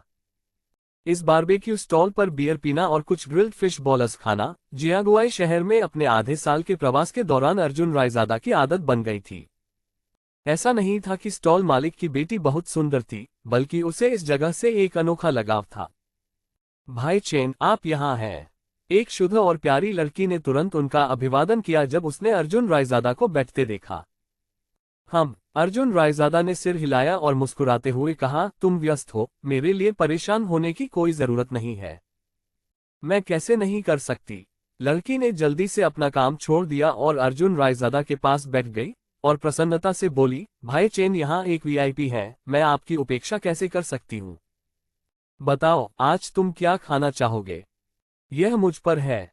ओह, अर्जुन रायजादा आश्चर्यचकित होकर मुस्कुराया, क्या अवसर है। छोटी मिस्सी, अच्छी खबर। हे भाई चेन, क्या आप अंदाजा लगा सकते हैं? लड़की ने जल्दी से अर्जुन रायजादा के लिए एक मग बियर डाली और फिर उसके सामने बैठ गई, अपनी टुर्टी को अपने हाथों पर टिका लिया। खैर, ये निश्चित रूप से एक अच्छे अनुमान की मांग करता है। अर्जुन रायजादा ने हंसते हुए कहा, क्या ऐसा हो सकता है कि आज आपको जमीन पर 2 हिरन मिले और आपने इसे एक पुलिस अधिकारी को सौंप दिया और इसके लिए आपकी प्रशंसा हुई? फट! लड़की खिलखिला उठी, उसका आकर्षण खिल उठा। उसने अर्जुन रायजादा की ओर आंखें घुमाई और चिढ़कर जवाब दिया, भाई चेन, तुम बहुत बुरे हो, मोमो का मजाक उड़ा रहे हो। हाँ, यह हो सकता है कि मोमो को उसके सपनों का राजकुमार मिल गया हो। अर्जुन रायजादा खिलखिलाकर हंसा। बिल्कुल नहीं। लियू मोमो ने अर्जुन रायजादा को एक सख्त नजर से देखा। मैं तुम्हें बता दूं, मुझे आधिकारिक तौर पर जियांगहुआई विश्वविद्यालय में स्वीकार कर लिया गया है, और मैंने पहले ही नामांकन कर लिया है। अर्जुन रायजादा आश्चर्यचकित रह गया। उस रमणीय युवा लड़की को देखकर उसके ऊपर भावनाओं की लहर छा गई। आह छोटी बच्ची, तुम्हें ऐसा क्यों करना चाहिए? हमारे भाग्य की सीमा यही समाप्त हो जाती है, फिर भी वह इससे आगे नहीं बढ़ेगी। वास्तव में लियू मोमो के अंकों के आधार पर उसे बीजिंग के किसी भी प्रमुख विश्वविद्यालय में दाखिला मिल सकता था। फिर भी इस लड़की का दिल अर्जुन रायजादा पर आ गया और उसने वहां जाने से इनकार कर दिया तथा उच्च अंकों वाले स्थानीय स्कूल में जाना पसंद किया। इस नेक कार्य ने अर्जुन रायजादा को बहुत प्रभावित किया। हालांकि उनके इस निर्णय में कई महत्वपूर्ण खामियां थीं। इस तथ्य को एक तरफ रखते हुए कि उसका पीछा किया जा रहा था, अर्जुन रायजादा को ऐसा महसूस हो रहा था जैसे वह लहरों से उछाला जा रहा एक लकड़ी का टुकड़ा है और कोई भी उसके अंतिम गंतव्य के बारे में नहीं जानता। जियागुआई शहर केवल एक अस्थायी पड़ाव था और संभवतः किसी भी समय वह वहां से चले जाने का निर्णय ले लेगा। यह 1 महीना भी हो सकता है या 1.5 साल भी हो सकता है। अर्जुन रायजादा को हमेशा ऐसा महसूस होता था कि उसके मन में कुछ चीजें उसे बुला रही हैं। शायद यह उसकी उत्पत्ति थी या शायद कुछ और था जो उसे परेशान कर रहा था। 6 अध्याय 5 अध्याय 004 बारबेक्यू ब्यूटी _2 6 अध्याय 5 अध्याय 004 बारबेक्यू ब्यूटी _2 भाई चेन, क्या हुआ? लियू मोमो ने अर्जुन रायजादा के चेहरे के सामने अपना हाथ लहराया। ये कुछ भी नहीं है। अर्जुन रायजादा ने अपना सिर हिलाया और आह भरते हुए पूछा, मूर्ख लड़की, बीजिंग में इतने सारे विश्वविद्यालय हैं, तुम जियागुआई विश्वविद्यालय क्यों जाना चाहती हो? मैं तुम्हें छोड़कर नहीं जा सकती, लियू मोमो ने हंसते हुए कहा। उसका चेहरा तुरंत लाल हो गया। उसने अर्जुन रायजादा की तरफ जीभ निकाली और जल्दी से उठकर बोली, भाई चेन, तुम यहाँ बैठो, मैं जाकर तुम्हारे लिए बारबेक्यू तैयार करती हूँ। चंचल लियू मोमो को देखकर अर्जुन रायजादा के अंदर एक अकथनीय अपराध बोध की लहर दौड़ गई। उसने कभी नहीं सोचा था कि वीरता का एक साधारण कार्य उसे उसके साथ पूरी तरह से प्यार में डाल देगा, कुछ ऐसा जिसे अर्जुन रायजादा कभी नहीं समझ सकता था। लियू मोमो की ओर देखने के लिए उसने अपनी आंखें उठाई तो लड़की पहले से भी अधिक सुंदर लग रही थी।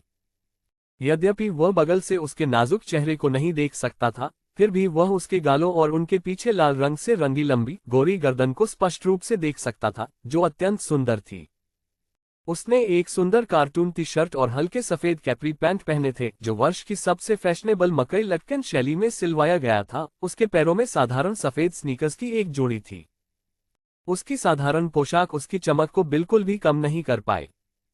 यहाँ ज्यादातर लड़के मोमो की खूबसूरती से आकर्षित थे। हालांकि लियू मोमो ने अभी तक जियागुआई विश्वविद्यालय में प्रवेश नहीं किया था, लेकिन उनके प्रवेश से पहले ही हलचल मच गई थी, जिसे बारबेक्यू ब्यूटी के रूप में जाना जाता है, जो पूरे परिसर में तेजी से फैल गई, जिससे तुरंत सनसनी फैल गई। नए और वर्तमान दोनों छात्रों ने इस मामले पर ध्यान दिया और लियू मोमो की तस्वीरें जियागुआई विश्वविद्यालय के मंच पर भी पोस्ट की गईं, जिससे उनके परिवार की बारबेक्यू की दुकान पर बड़ी संख्या में लोग उमड़ पड़े। भाई चेन, आपका बारबेक्यू तैयार है। हमेशा की तरह 3 व्यंजन। लंबे और पतले लियू मोमो ने अर्जुन रायजादा के सामने 2 प्लेटें रखीं और मुस्कुराते हुए बैठ गए। ग्रिल्ड लैम्ब, मसालेदार मिर्च और मछली के गोले। हे धन्यवाद मोमो। अर्जुन रायजादा ने एक मछली का गोला उठाया। इसका स्वाद अच्छा था। इतने सारे बारबेक्यू स्थानों को देखते हुए कुछ में लियू मोमो की तरह शुद्ध सामग्री होती है। अन्य लोगों ने या तो एक्सपायर हो चुकी सामग्री या घटिया सामग्री का इस्तेमाल किया। मेरा शुक्रिया क्यों? मैंने अभी तक भाई चेन को ठीक से धन्यवाद नहीं दिया है।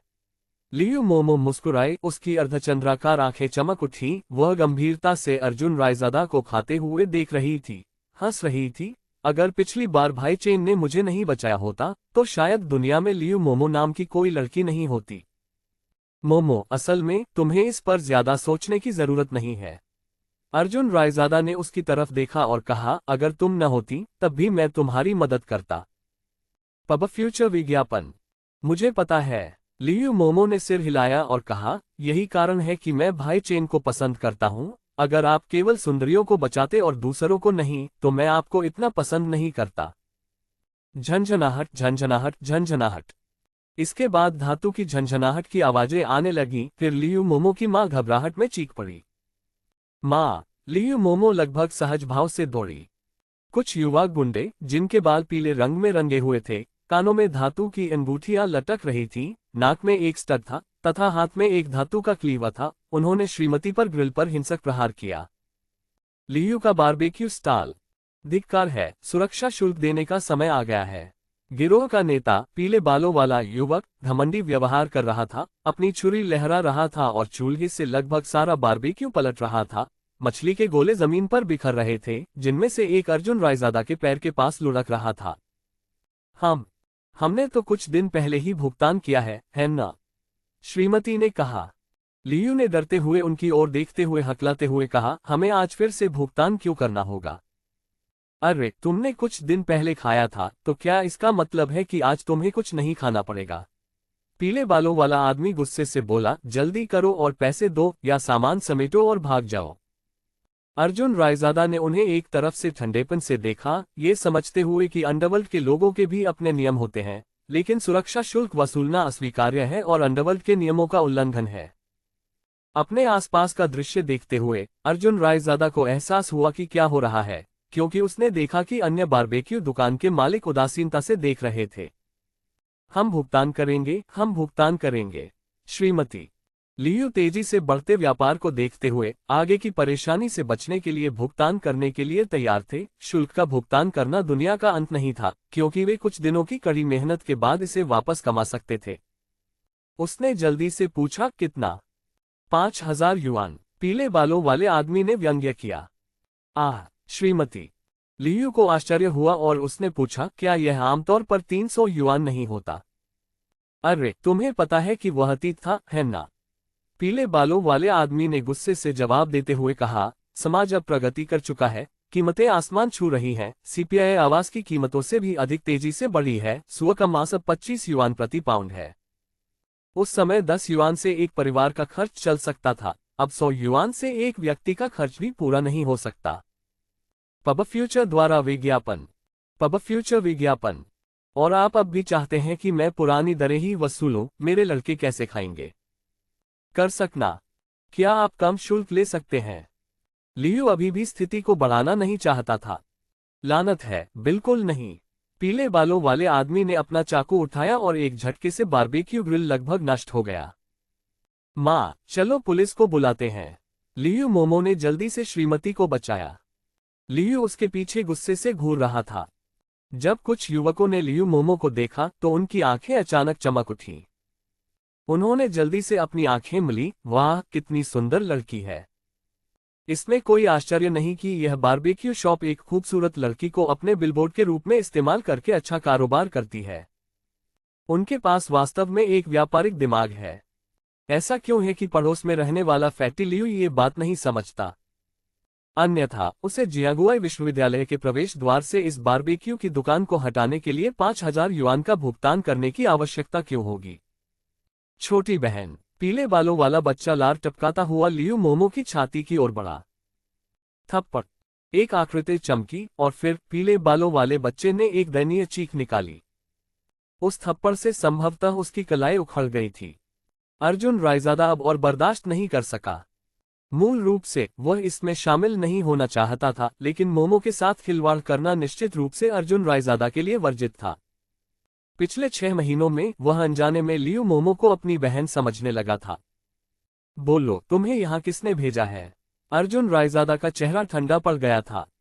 खूबसूरती और ताकत का मिलन, शीर्ष 10 महिला माय थाई फाइटर्स। ब्रेनबेरीज। अरे, तुम कौन हो? युवकों ने अर्जुन रायजादा को घूरा, उनके चाकू उस पर तान दिए और चिल्लाने लगे, मानो या न मानो, हम तुम्हें काट काट कर कुत्तों को खिला देंगे। क्या आप जानते हैं, तुम मुझसे इस तरह बात करने की हिम्मत करने वाले पहले व्यक्ति हो। अर्जुन रायजादा ने अपनी आंखें सिकोड़ ली, उनमें एक जानलेवा इरादा झलक रहा था, क्योंकि उसने धमकी भरे अंदाज में कहा, लेकिन मुझे आश्चर्य है कि क्या तुम अभी भी एक पल में ऐसा करने की हिम्मत करोगे? अर्जुन रायजादा ने एक भयंकर आभा बिखेरी, जिससे अन्य लोग भय से कांप उठे। ये भय उनके दिल की गहराइयों से उपजा था। अपनी संख्या के कारण वे बड़ी मुश्किल से अपनी जगह पर टिके रहे, अन्यथा वे शायद बहुत पहले ही भाग गए होते। लानत है, क्या तुम सोचते हो कि तुम फ्लेम ड्रैगन गैंग के बॉस हो या कुछ और? युवकों ने गाली दी। मैं तुम्हें एक और मौका दूंगा, तुम्हें यहाँ किसने भेजा है? अर्जुन रायजादा ने ठंडे स्वर में व्यंग्यात्मक लहजे में कहा। भाइयों आओ हम सब मिलकर ऐसा करें, इसे काट डालें। पीले बालों वाला आदमी पसीने से तरबतर था। उसके दिमाग में केवल एक ही विचार था, इस आदमी को जल्दी से नीचे गिराओ और फिर पीछे हट जाओ। वह यहां एक मिनट भी नहीं रुक सका। समूह ने तुरंत घेरा बनाया और अर्जुन रायजादा के पास पहुंच गया। मार डालो, सुनहरे बालों वाला आदमी चिल्लाया और समूह ने अपने चाकू उठाए और उन्हें घुमाया। वहां खड़े लोग इस दृश्य को देखकर भयभीत हो गए। किसी पर दिनदहाड़े हमला किया जा रहा था, ये वास्तव में भयावह था। लियू मोमो ने पहले ही पुलिस को फोन कर दिया था। अर्जुन रायजादा के होठों पर मुस्कुराहट आ गई। वह तेजी से चकमा देते हुए, एक अजीब कोण पर चलते हुए, उस पहले आदमी का स्वागत किया जो उस पर झपटा था और उसे लात मारकर अभिवादन किया। आउच! आदमी दर्द से चिल्लाया। अर्जुन रायजादा ने कोई दया नहीं दिखाए और उस लात से आदमी की पसलियां तुरंत टूट गईं। वह जमीन पर पड़ा तड़प रहा था और दयनीय ढंग से चीख रहा था। अन्य लोग आश्चर्यचकित थे और उन्हें कम आंकने का साहस नहीं हुआ। लड़ाई को शीघ्रता से सुझाने की मंशा से वे पुनः एकत्रित हो गए। मर जाओ! पीले बालों वाले आदमी ने अर्जुन रायजादा के पीछे से हमला किया। हम्फ! अर्जुन रायजादा ने एक ठंडी सिसकारी भरी और एक बैकहुक किक के साथ उसका पैर सीधे पीले बालों वाले आदमी की बेल्ट के नीचे लगा। जल्दी से आना! इसके बाद एक तीखी आवाज आए और पीले बालों वाला आदमी तुरंत हौंफने लगा। उसकी आंखें पीछे की ओर मुड़ गईं, चाकू जमीन पर गिर गया और वह अपनी कमर को पकड़े हुए जगह पर उछल रहा था। इतना दर्द हो रहा था कि वह आवाज भी नहीं निकाल पा रहा था। 7 अध्याय 6 अध्याय 005 अभी तक दूध नहीं छुड़ाया लाल दुपट्टा। 7 अध्याय 6 अध्याय 005 अभी तक दूध नहीं छुड़ाया लाल दुपट्टा। अर्जुन रायजादा की चालें सरल लेकिन भयंकर थीं। इन गुंडों से निपटने के लिए हिंसा विरोधी युद्ध कौशल के साथ एक समय में 10 गुंडों से निपटना आसान हो गया। शेष बचे कुछ लोग अर्जुन रायजादा की तेज गति के कारण उठ नहीं पा रहे थे और दर्द से चिल्ला रहे थे। अर्जुन रायजादा के हमले बिल्कुल निर्दयी थे। प्रत्येक लात में 100 पाउंड से अधिक का बल था। थप्पड़! अर्जुन रायजादा पीले बालों वाले बच्चे की छाती पर चढ़ गया और ठंडे स्वर में पूछा, बताओ तुम्हें किसने भेजा है? नहीं, मुझे किसी ने नहीं भेजा, हम खुद ही सुरक्षा राशि लेने आए हैं, पीले बालों वाले बच्चे ने अचानक भारी आवाज में कहा। देखते हैं तुम कितनी सख्ती से बात कर सकते हो, अर्जुन रायजादा ने ठंडे स्वर में व्यंग्य किया। बारबेक्यू ग्रिल से एक आग जलाने वाला चिमटा उठाया जो ब्रांडिंग आयरन की तरह लाल गर्म चमक रहा था और उसे पीले बालों वाले बच्चे के सामने लहराते हुए कहा, पहले तुम्हारे अंडे टूट गए थे, अब मैं उन्हें तुम्हारे लिए बारबेक्यू करूंगा। नहीं, मत करो, पीले बालों वाले बच्चे ने जल्दी से विनती की। तुम बात करोगी या नहीं? अर्जुन रायजादा ने ठंडे स्वर में पूछा। उसी समय बाहर से कई लोग अंदर घुस आए। जब उन्होंने अर्जुन रायजादा को देखा तो वे चिल्लाए, भाई चेन, यह आप हैं। पब फ्यूचर एड्स। Fang Jixiao. अर्जुन रायजादा अचंभित रह गया। अरे यार, ये कमीने हैं। फैंग जिक्सियाओ ने जमीन पर पड़े लोगों को साफ साफ देखा तो उसने जोर से गाली दी और जल्दी से अर्जुन रायजादा के कान में कुछ शब्द बुदबुदाए। अर्जुन रायजादा ने तुरंत आग जलाने वाला चिमटा जमीन पर गिरा दिया। आंखें सिकोड़ते हुए उसकी नजर पास ही स्थित लियू जी की बारबेक्यू शॉप पर गई। दुकान के मोटे मालिक ने अर्जुन रायजादा की नजर देखी और जल्दी से पीछे हट गया। पता चला कि लियू मोमो के परिवार की बारबेक्यू की दुकान बहुत अच्छी चल रही थी, जिससे फैटी लियू को ईर्ष्या हो रही थी। उनका मानना था कि लियू मोमो के परिवार की बारबेक्यू की दुकान उनका व्यवसाय छीन रही है और इसके बिना उनकी अपनी दुकान निश्चित रूप से कई गुना अधिक भरी होगी। इसलिए उन्होंने तुरंत 2000 युआन खर्च करके गुंडों के एक गिरोह को नियुक्त किया ताकि लियू मोमो के परिवार की बारबेक्यू की दुकान को जियागुआई विश्वविद्यालय से बाहर निकाला जा सके। भाई चेन, इसे मुझ पर छोड़ दो, मैं इसे पूरी तरह से संभालने की गारंटी देता हूं। फैंग जिक्सियाओ ने अपनी छाती पीट ली और उसके पीछे खड़े कुछ छोटे भाइयों ने भी दृढ़ता से वादा किया। सबसे छोटा भाई लाल दुपट्टा पहने हुए और सूंघते हुए बोला, भाई चेन, निश्चिंत रहो, इसे हम पर छोड़ दो। फट! अर्जुन रायजादा लगभग हंसते हंसते लोटपोट हो गया। क्या जियाओ बात को कुछ ज्यादा ही आगे ले जा रहा था? संभवतः केवल इतना बदमाश बड़ा भाई ही लाल दुपट्टा वाला छोटा भाई हो सकता है। बच्चे, क्या तुमने अभी तक दूध पीना बंद कर दिया है? पास खड़े एक ग्राहक ने हंसते हुए पूछा। Ads by PubFuture. Pub future ads. अपनी मां को बकवास करो। 1 साल की उम्र में मेरा दूध छुड़ा दिया गया था। 2 साल की उम्र में मैं पढ़ लिख सकता था। 3 साल की उम्र में प्राथमिक स्कूल से स्नातक हो गया। 4 साल की उम्र में मिडिल स्कूल से स्नातक हो गया। 5 साल की उम्र में हाई स्कूल से स्नातक हो गया और 6 साल की उम्र में ही विश्वविद्यालय से स्नातक हो गया। अरे यार तुम देखो, 20 साल की उम्र में भी मैं कॉलेज में हूँ। बिल्कुल बेकार। लाल स्कार्फ वाले बच्चे ने अपनी गहरी आंखों से उस आदमी को घूरते हुए कहा, नौजवान, जल्दी से हमारे साथ घुलना मिलना शुरू कर दो। स्कूल में जो बकवास सिखाई जाती है वह किसी काम की नहीं है।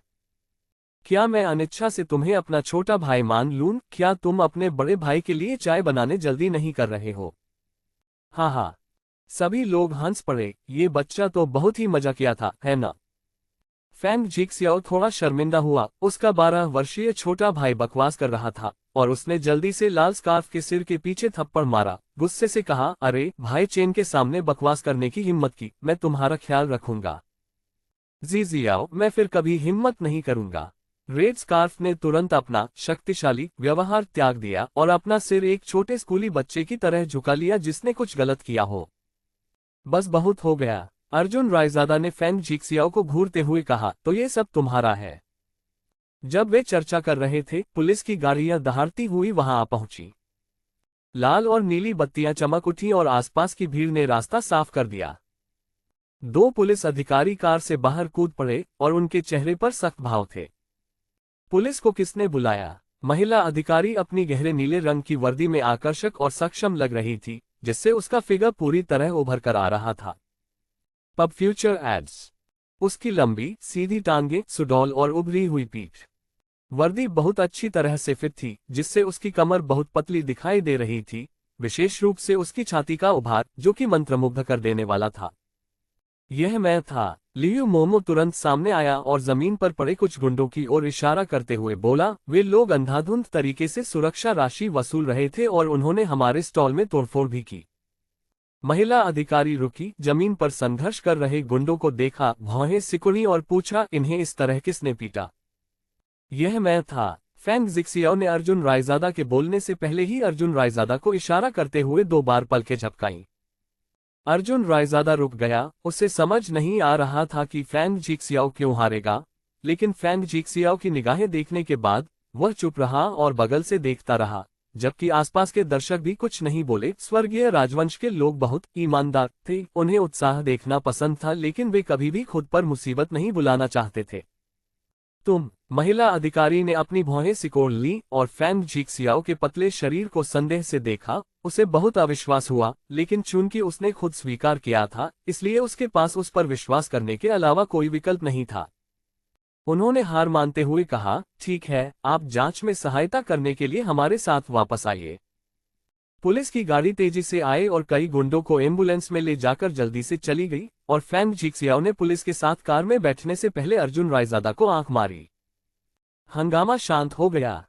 लियू मोमो और उसकी मां ने गंदगी साफ करना शुरू कर दिया। इस तरह की घटना से श्रीमती गांधी और अन्य दोनों ही दुखी हैं। लियू और लियू मोमो बहुत परेशान महसूस कर रहे थे।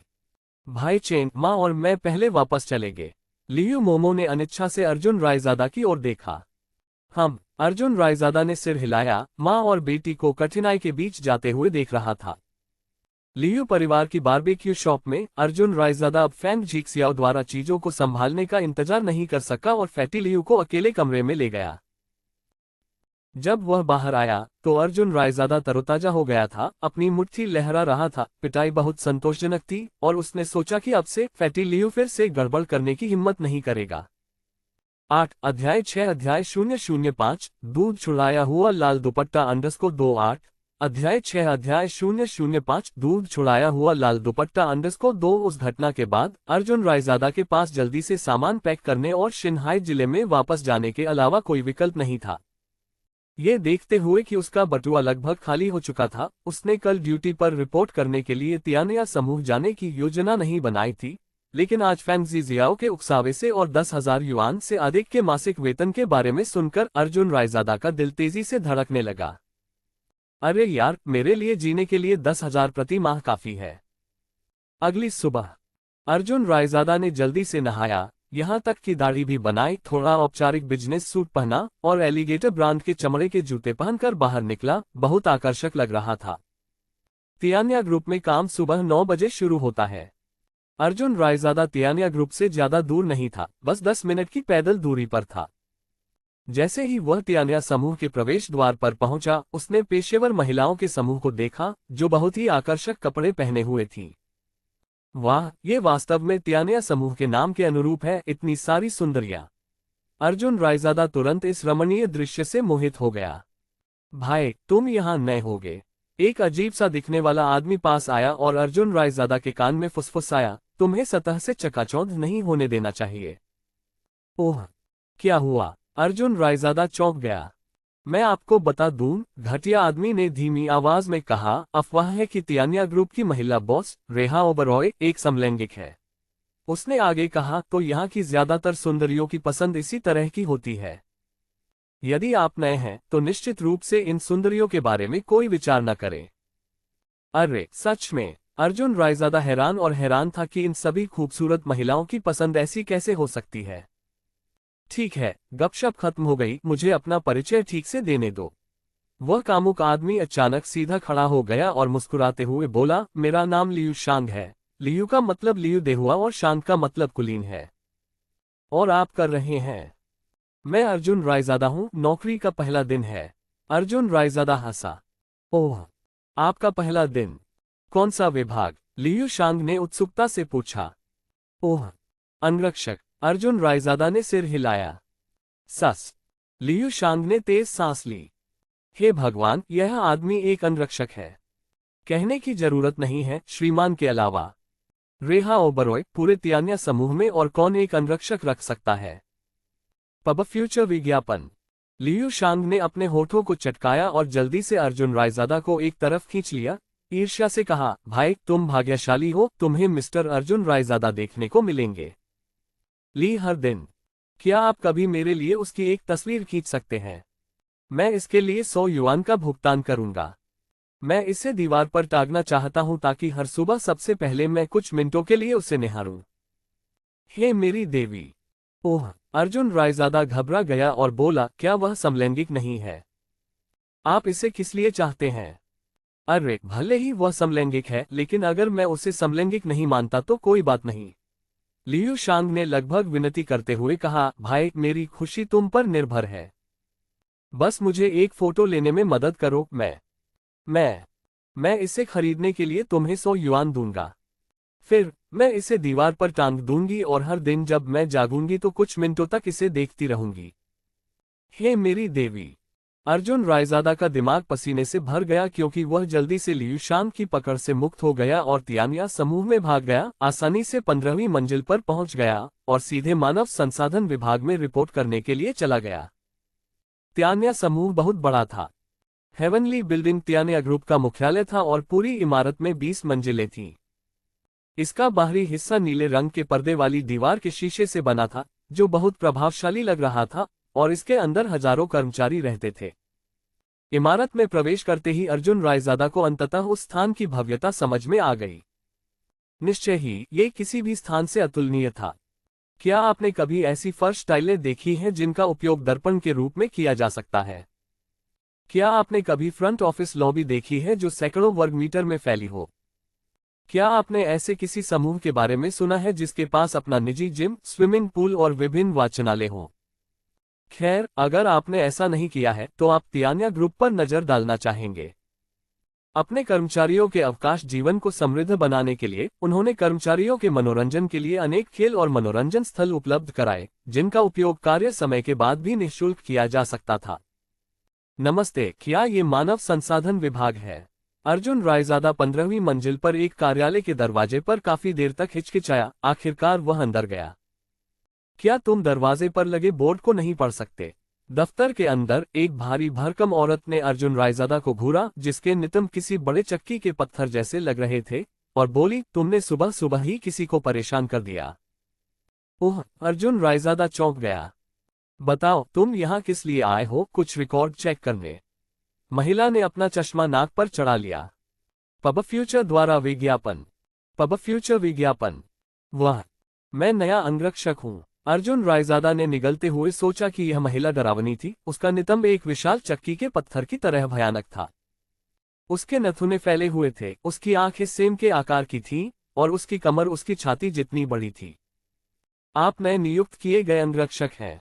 महिला रुकी, उसने जो कुछ भी कर रही थी उसे रोक दिया। अर्जुन रायजादा की ओर देखा और एक दुर्लभ मुस्कान प्रकट करते हुए कहा, बुरा नहीं है, काफी अच्छा दिखने वाला है, मूल्यांकन में पास हो गया है, इसलिए आपके पास कुछ कौशल होना चाहिए। फॉर्म भरें और फिर पंजीकरण करें। मोटी औरत ने अर्जुन रायजादा की ओर एक फॉर्म फेंका। अर्जुन रायजादा निडर होकर उसके पास गया, कलम ली और तेजी से पूरा फॉर्म भरकर उसे वापस दे दिया। महिला ने संक्षेप में इसे स्कैन किया, कंप्यूटर में जानकारी दर्ज की और फिर एक दराज से एक कर्मचारी बैज निकाला और अर्जुन रायजादा को देते हुए कहा, अब से उपस्थिति दर्ज करने के लिए अपने बैज के साथ समय पर आएं। देर से आने और जल्दी जाने पर आपके वेतन से कटौती की जाएगी। समझ गया। अर्जुन रायजादा ने सिर हिलाया और शांत स्वर में पूछा, क्या मैं जान सकता हूं कि मेरा वेतन कितना है? हाँ, क्या श्रीमान ने ऐसा नहीं कहा? ली, आपको क्या बताऊं? महिला चौंक गई। मैं श्रीमान से कब मिला हूं? ली, अर्जुन रायजादा ने उसे उलझन से देखा और कहा, मैं उस व्यक्ति से मिला भी नहीं हूं, वेतन पर चर्चा तो दूर की बात है। मोटी औरत अचानक ठिठक गई, फिर उसके मुंह के कोने पर एक मुस्कान आ गई। कोई बात नहीं, 20वीं मंजिल पर जाओ और अभी उसे ढूंढो। वह हंसी, शायद मिस्टर ली आपको एक आश्चर्य देना चाहता है। संदेह से भरे चेहरे के साथ अर्जुन रायजादा लिफ्ट से सीधे 20वीं मंजिल पर पहुंच गया। अभी भी यह नहीं समझ पाया कि एचआर महिला के शब्दों का क्या मतलब था। इन सभी संदेहों के साथ अर्जुन रायजादा अंततः बर्फीली सुंदरता के सीईओ के प्रसिद्ध कार्यालय में पहुंचे। दस्तक दस्तक दस्तक। अर्जुन रायजादा ने बहुत विनम्रता से दरवाजा खटखटाया।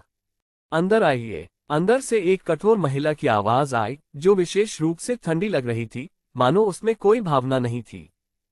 अर्जुन रायजादा ने दरवाजा धक्का दिया और अंदर घुस गया। हिस। जैसे ही उसने महिला का चेहरा स्पष्ट रूप से देखा, अर्जुन रायजादा तुरंत दंग रह गया।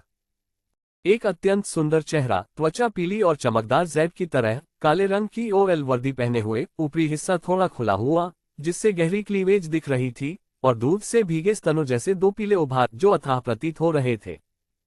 वह चुपचाप बैठी रही, उसकी आंखें मेज पर रखे दस्तावेजों को गंभीरता से पढ़ रही थीं।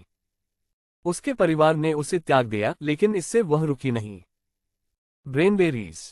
शांति में ऐसा लग रहा था मानो एक ताज़ा सुगंध चुपचाप पूरे कमरे में फैलने लगी हो, धीरे धीरे दिल में बसने लगी हो, जैसे एक गर्वित हिमबेर शांत घाटी में खड़ा हो, शांत लालित्य के साथ खिल रहा हो।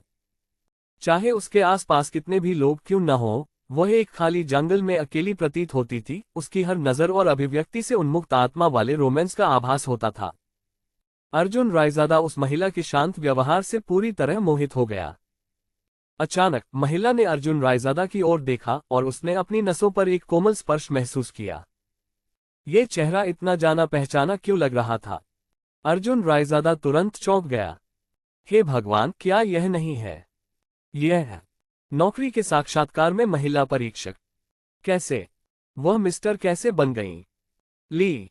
अर्जुन रायजादा जल्दी से बाहर निकल आया और दरवाजे पर चमकते सुनहरे अक्षरों पर एक नजर डाली, महाप्रबंधक कार्यालय। अरे यार, कल तो मैंने सोचा था कि वह साक्षात्कार करता थी। अब मुझे याद आ रहा है कि कैसे मैंने साक्षात्कार के दौरान उनसे बहस भी की थी। रेहा ओबरॉय ने अपने होठों पर एक ठंडी मुस्कान के साथ अर्जुन रायजादा के आश्चर्यचकित चेहरे के भाव को स्पष्ट रूप से पकड़ लिया और उसे तुरंत गर्व महसूस हुआ। नौकरी के साक्षात्कार के दौरान अर्जुन रायजादा के अहंकारी व्यवहार को याद करते हुए रेहा ओबरॉय ने चाहा कि वह दौड़कर उसे 2 बार मुक्का मारे और फिर शौचालय में बहा दे। श्री ली। अर्जुन रायजादा का चेहरा शर्मिंदा था। यदि उसे पता होता कि वह महान बर्फीली सीईओ है, तो वह कभी भी सम्मानजनक होने का साहस नहीं करता। लेकिन अब पछतावे के लिए बहुत देर हो चुकी थी। एक जबरदस्ती और हल्की सी मुस्कान के साथ उन्होंने कहा, मैं यहां ड्यूटी पर रिपोर्ट करने आया हूं। रेहा ओबरॉय ने अपने अंदर की विजयी मुस्कान को दबाते हुए गंभीर चेहरा बनाया और कहा, अपने पहले दिन सुरक्षा विभाग में रिपोर्ट करने जाओ और अपनी वर्दी ले आओ। इतने गंदे कपड़े मत पहनो, जब तुम बाहर जाते हो तो तुम भी मेरे अंगरक्षक माने जाते हो, भिखारी की तरह मत दिखा। अर्जुन रायजादा के कपड़े कम से कम साफ थे और उन्हें भीख मांगने से नहीं जोड़ा जा सकता था। उन्होंने एक सुनहरी शील्ड शर्ट पहन रखी थी, जो हालांकि थोड़ी पुरानी शैली की थी, लेकिन पहनने में काफी आरामदायक थी। ओह! अर्जुन रायजादा स्तब्ध रह गया, हालांकि उसे गुस्सा आ रहा था, फिर भी उसने खुद को रोक लिया। अरे यार, किसी दिन मैं उससे बदला लूंगा। घमंड मत करो मिस, देखते हैं आखिर में किसकी हंसी होती है। अर्जुन रायजादा ने सिर हिलाया और हंसते हुए कहा, ठीक है, मैं मिस्टर को अपमानित नहीं कर सकता। ली हम्फ! रेहा ओबरॉय ने गुस्से से ठंडी आवाज में कहा, क्या तुम अभी तक नहीं जा रहे हो? क्या आप चाहते हैं कि मैं आपको यहीं रहने दूं? 9 अध्याय 7 अध्याय 006 काम पर रिपोर्टिंग 9 अध्याय 7 अध्याय 006 काम पर रिपोर्टिंग। रेहा ओबरॉय के कार्यालय से निकलते हुए अर्जुन रायजादा के चेहरे पर निराशा के भाव थे। उसने ऐसी नाटकीय स्थिति का सामना करने की उम्मीद नहीं की थी। उन्हें साक्षात्कारकर्ता बनना था, फिर भी पलक झपकते ही वे अपने ही बॉस के अधीनस्थ बन गए। अरे, ये तो वाकई बदकिस्मती है। 20वीं मंजिल से नीचे उतरते हुए वह सीधे सुरक्षा विभाग में गया। जैसे ही वह सुरक्षा विभाग में दाखिल हुआ, उसने फैटी को देखा, जिसने पहले भी उनकी बुद्धि का परीक्षण किया था, और वह काली शर्ट पहने कई सुरक्षा गार्डों को डांट रहा था। गाली देते समय फैटी की उपस्थिति काफी प्रभावशाली थी। उसका एक हाथ कमर पर था, उसका भरा हुआ पेट ऊपर नीचे हो रहा था, जिससे उसका काला सूट अपनी सीमा तक खींचा हुआ था। उसका कॉलर खींचकर खोला गया, जिससे 2 खुले बटन दिखाई दिए। वह चिल्ला रहा था और स्प्रे कर रहा था, जबकि कई गार्ड अपने सिर झुकाए हुए थे, चुपके से अपने चेहरे पोंछ रहे थे।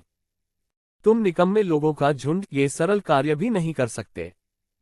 तुम्हें पैसे देने का क्या फायदा? धत्तेरी की!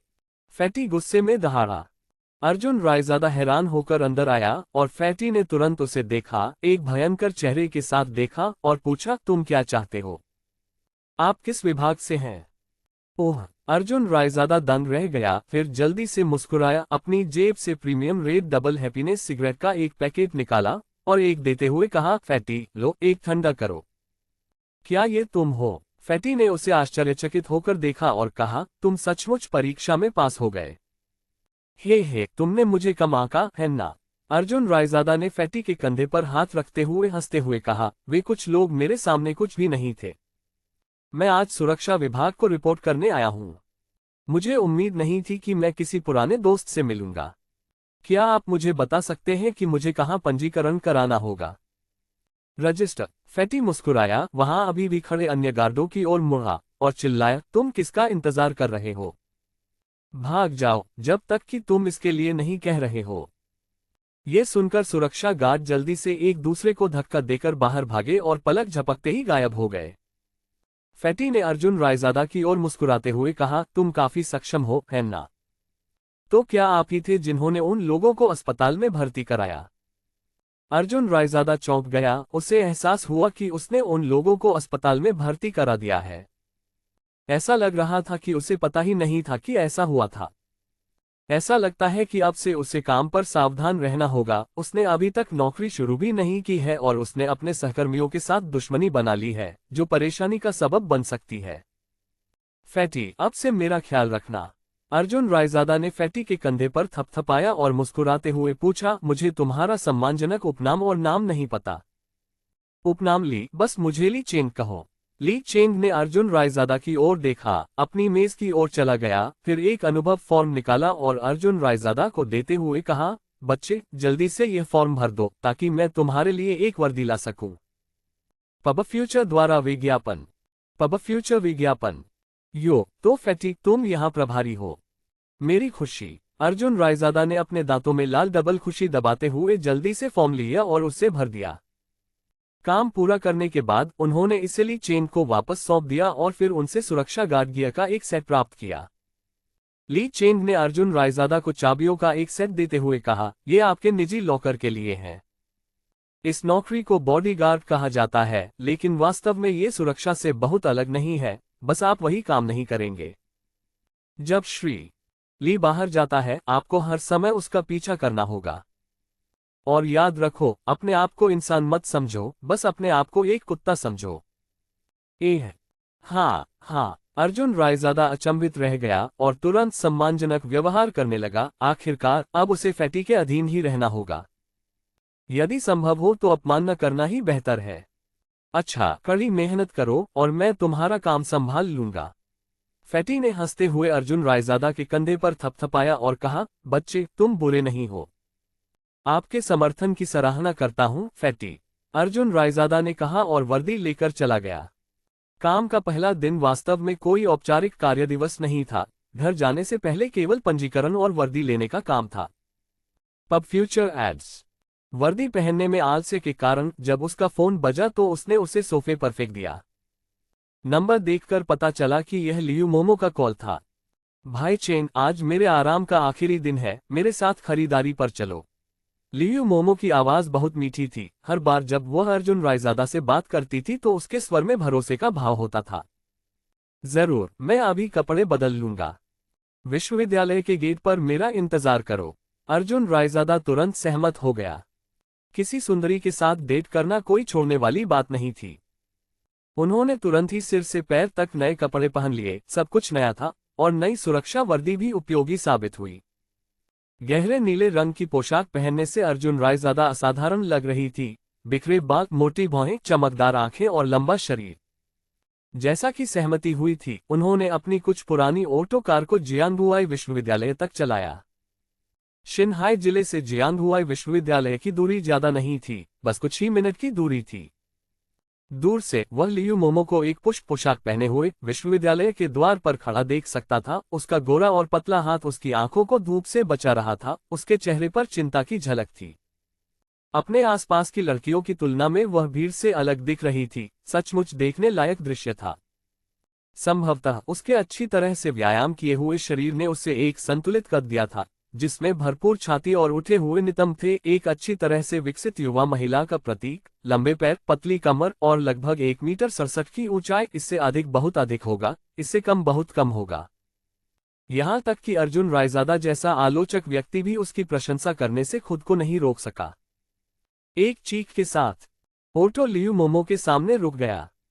भाई चेन, लियू मोमो की आंखें चमक उठी। वह एक मीठी मुस्कान के साथ बोली। जल्दी से यात्री द्वार खोला और अंदर चढ़ते हुए कहा, भाई चेन, आप 2 मिनट पहले आ गए, इसलिए मैंने आपको पुरस्कृत करने का फैसला किया है। ओह, आप मुझे क्या इनाम देंगे? अर्जुन रायजादा ने मुस्कुराते हुए पूछा। कार को रिवर्स में डाला, पहिया को तेजी से घुमाया और फिर गैस दबाकर तेजी से आगे बढ़ गया।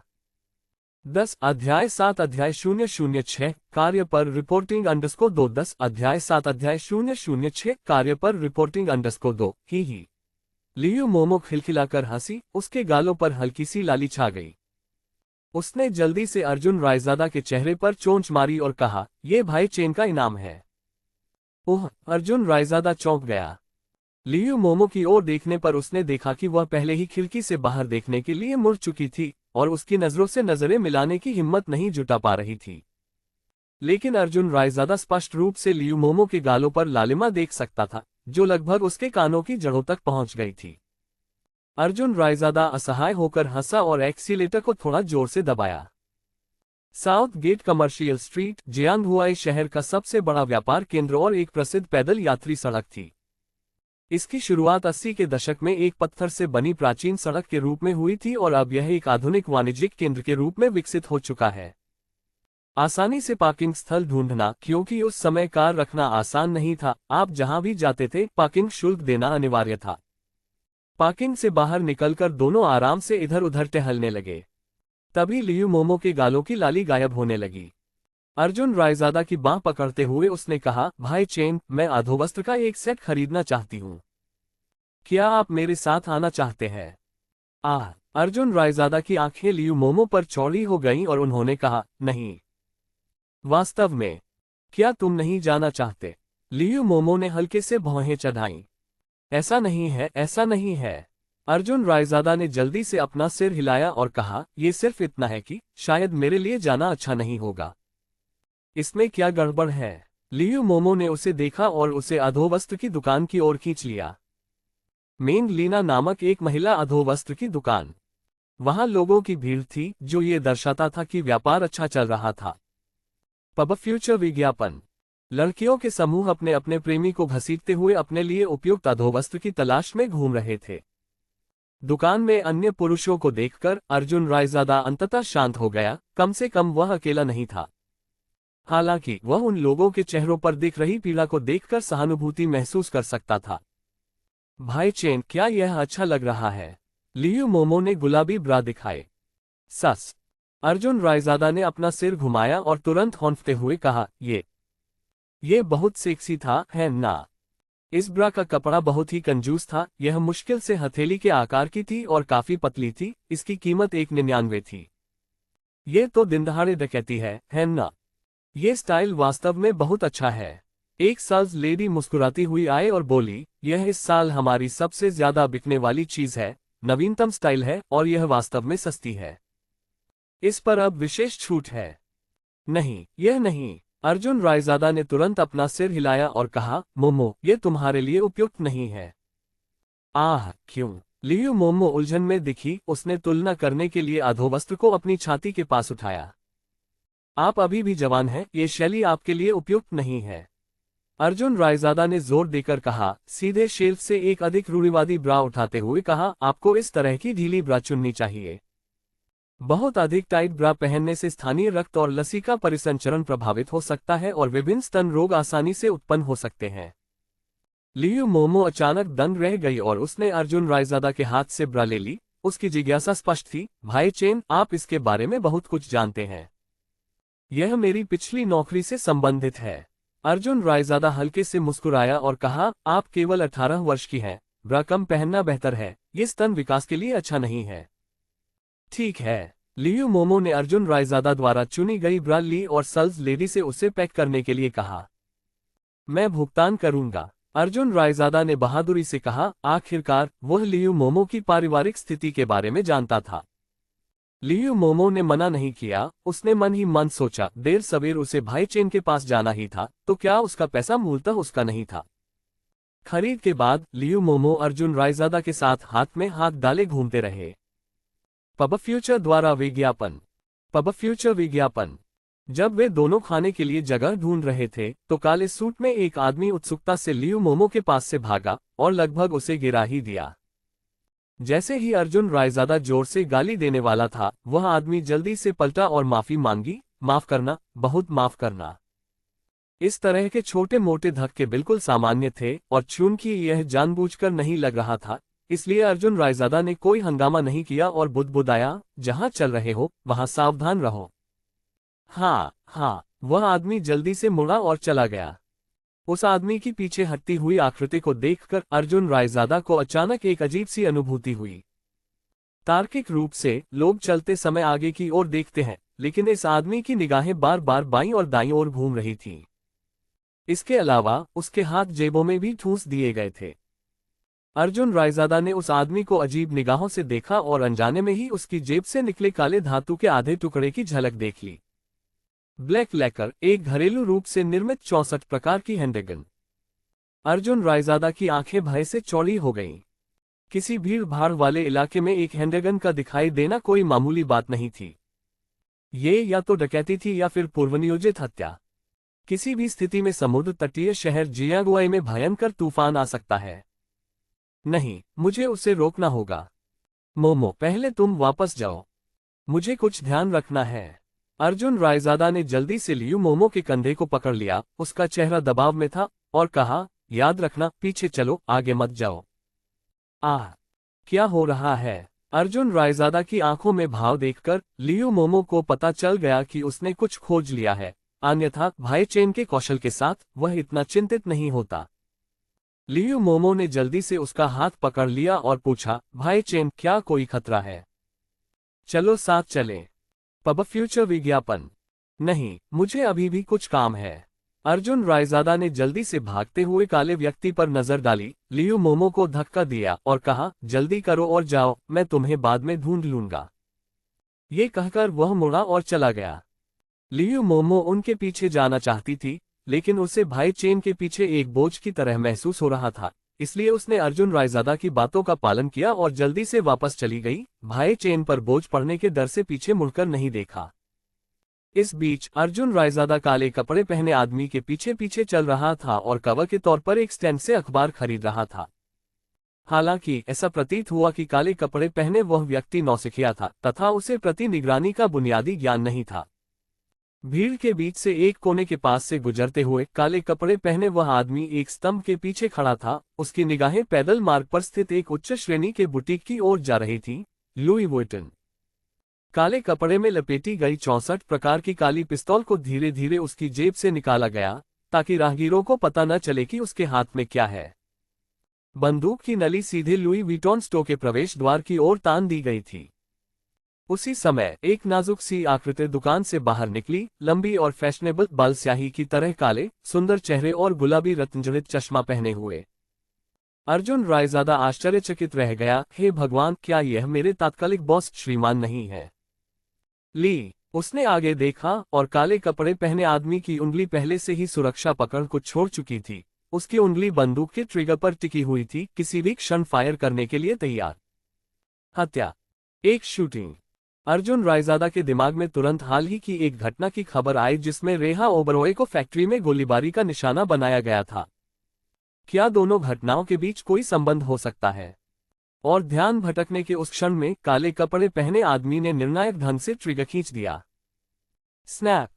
एक तीखी आवाज के साथ गोली रेहा ओबरॉय के बाईं ओर कांच के दरवाजे पर जोरदार धमाके के साथ लगी। टकरा जाना।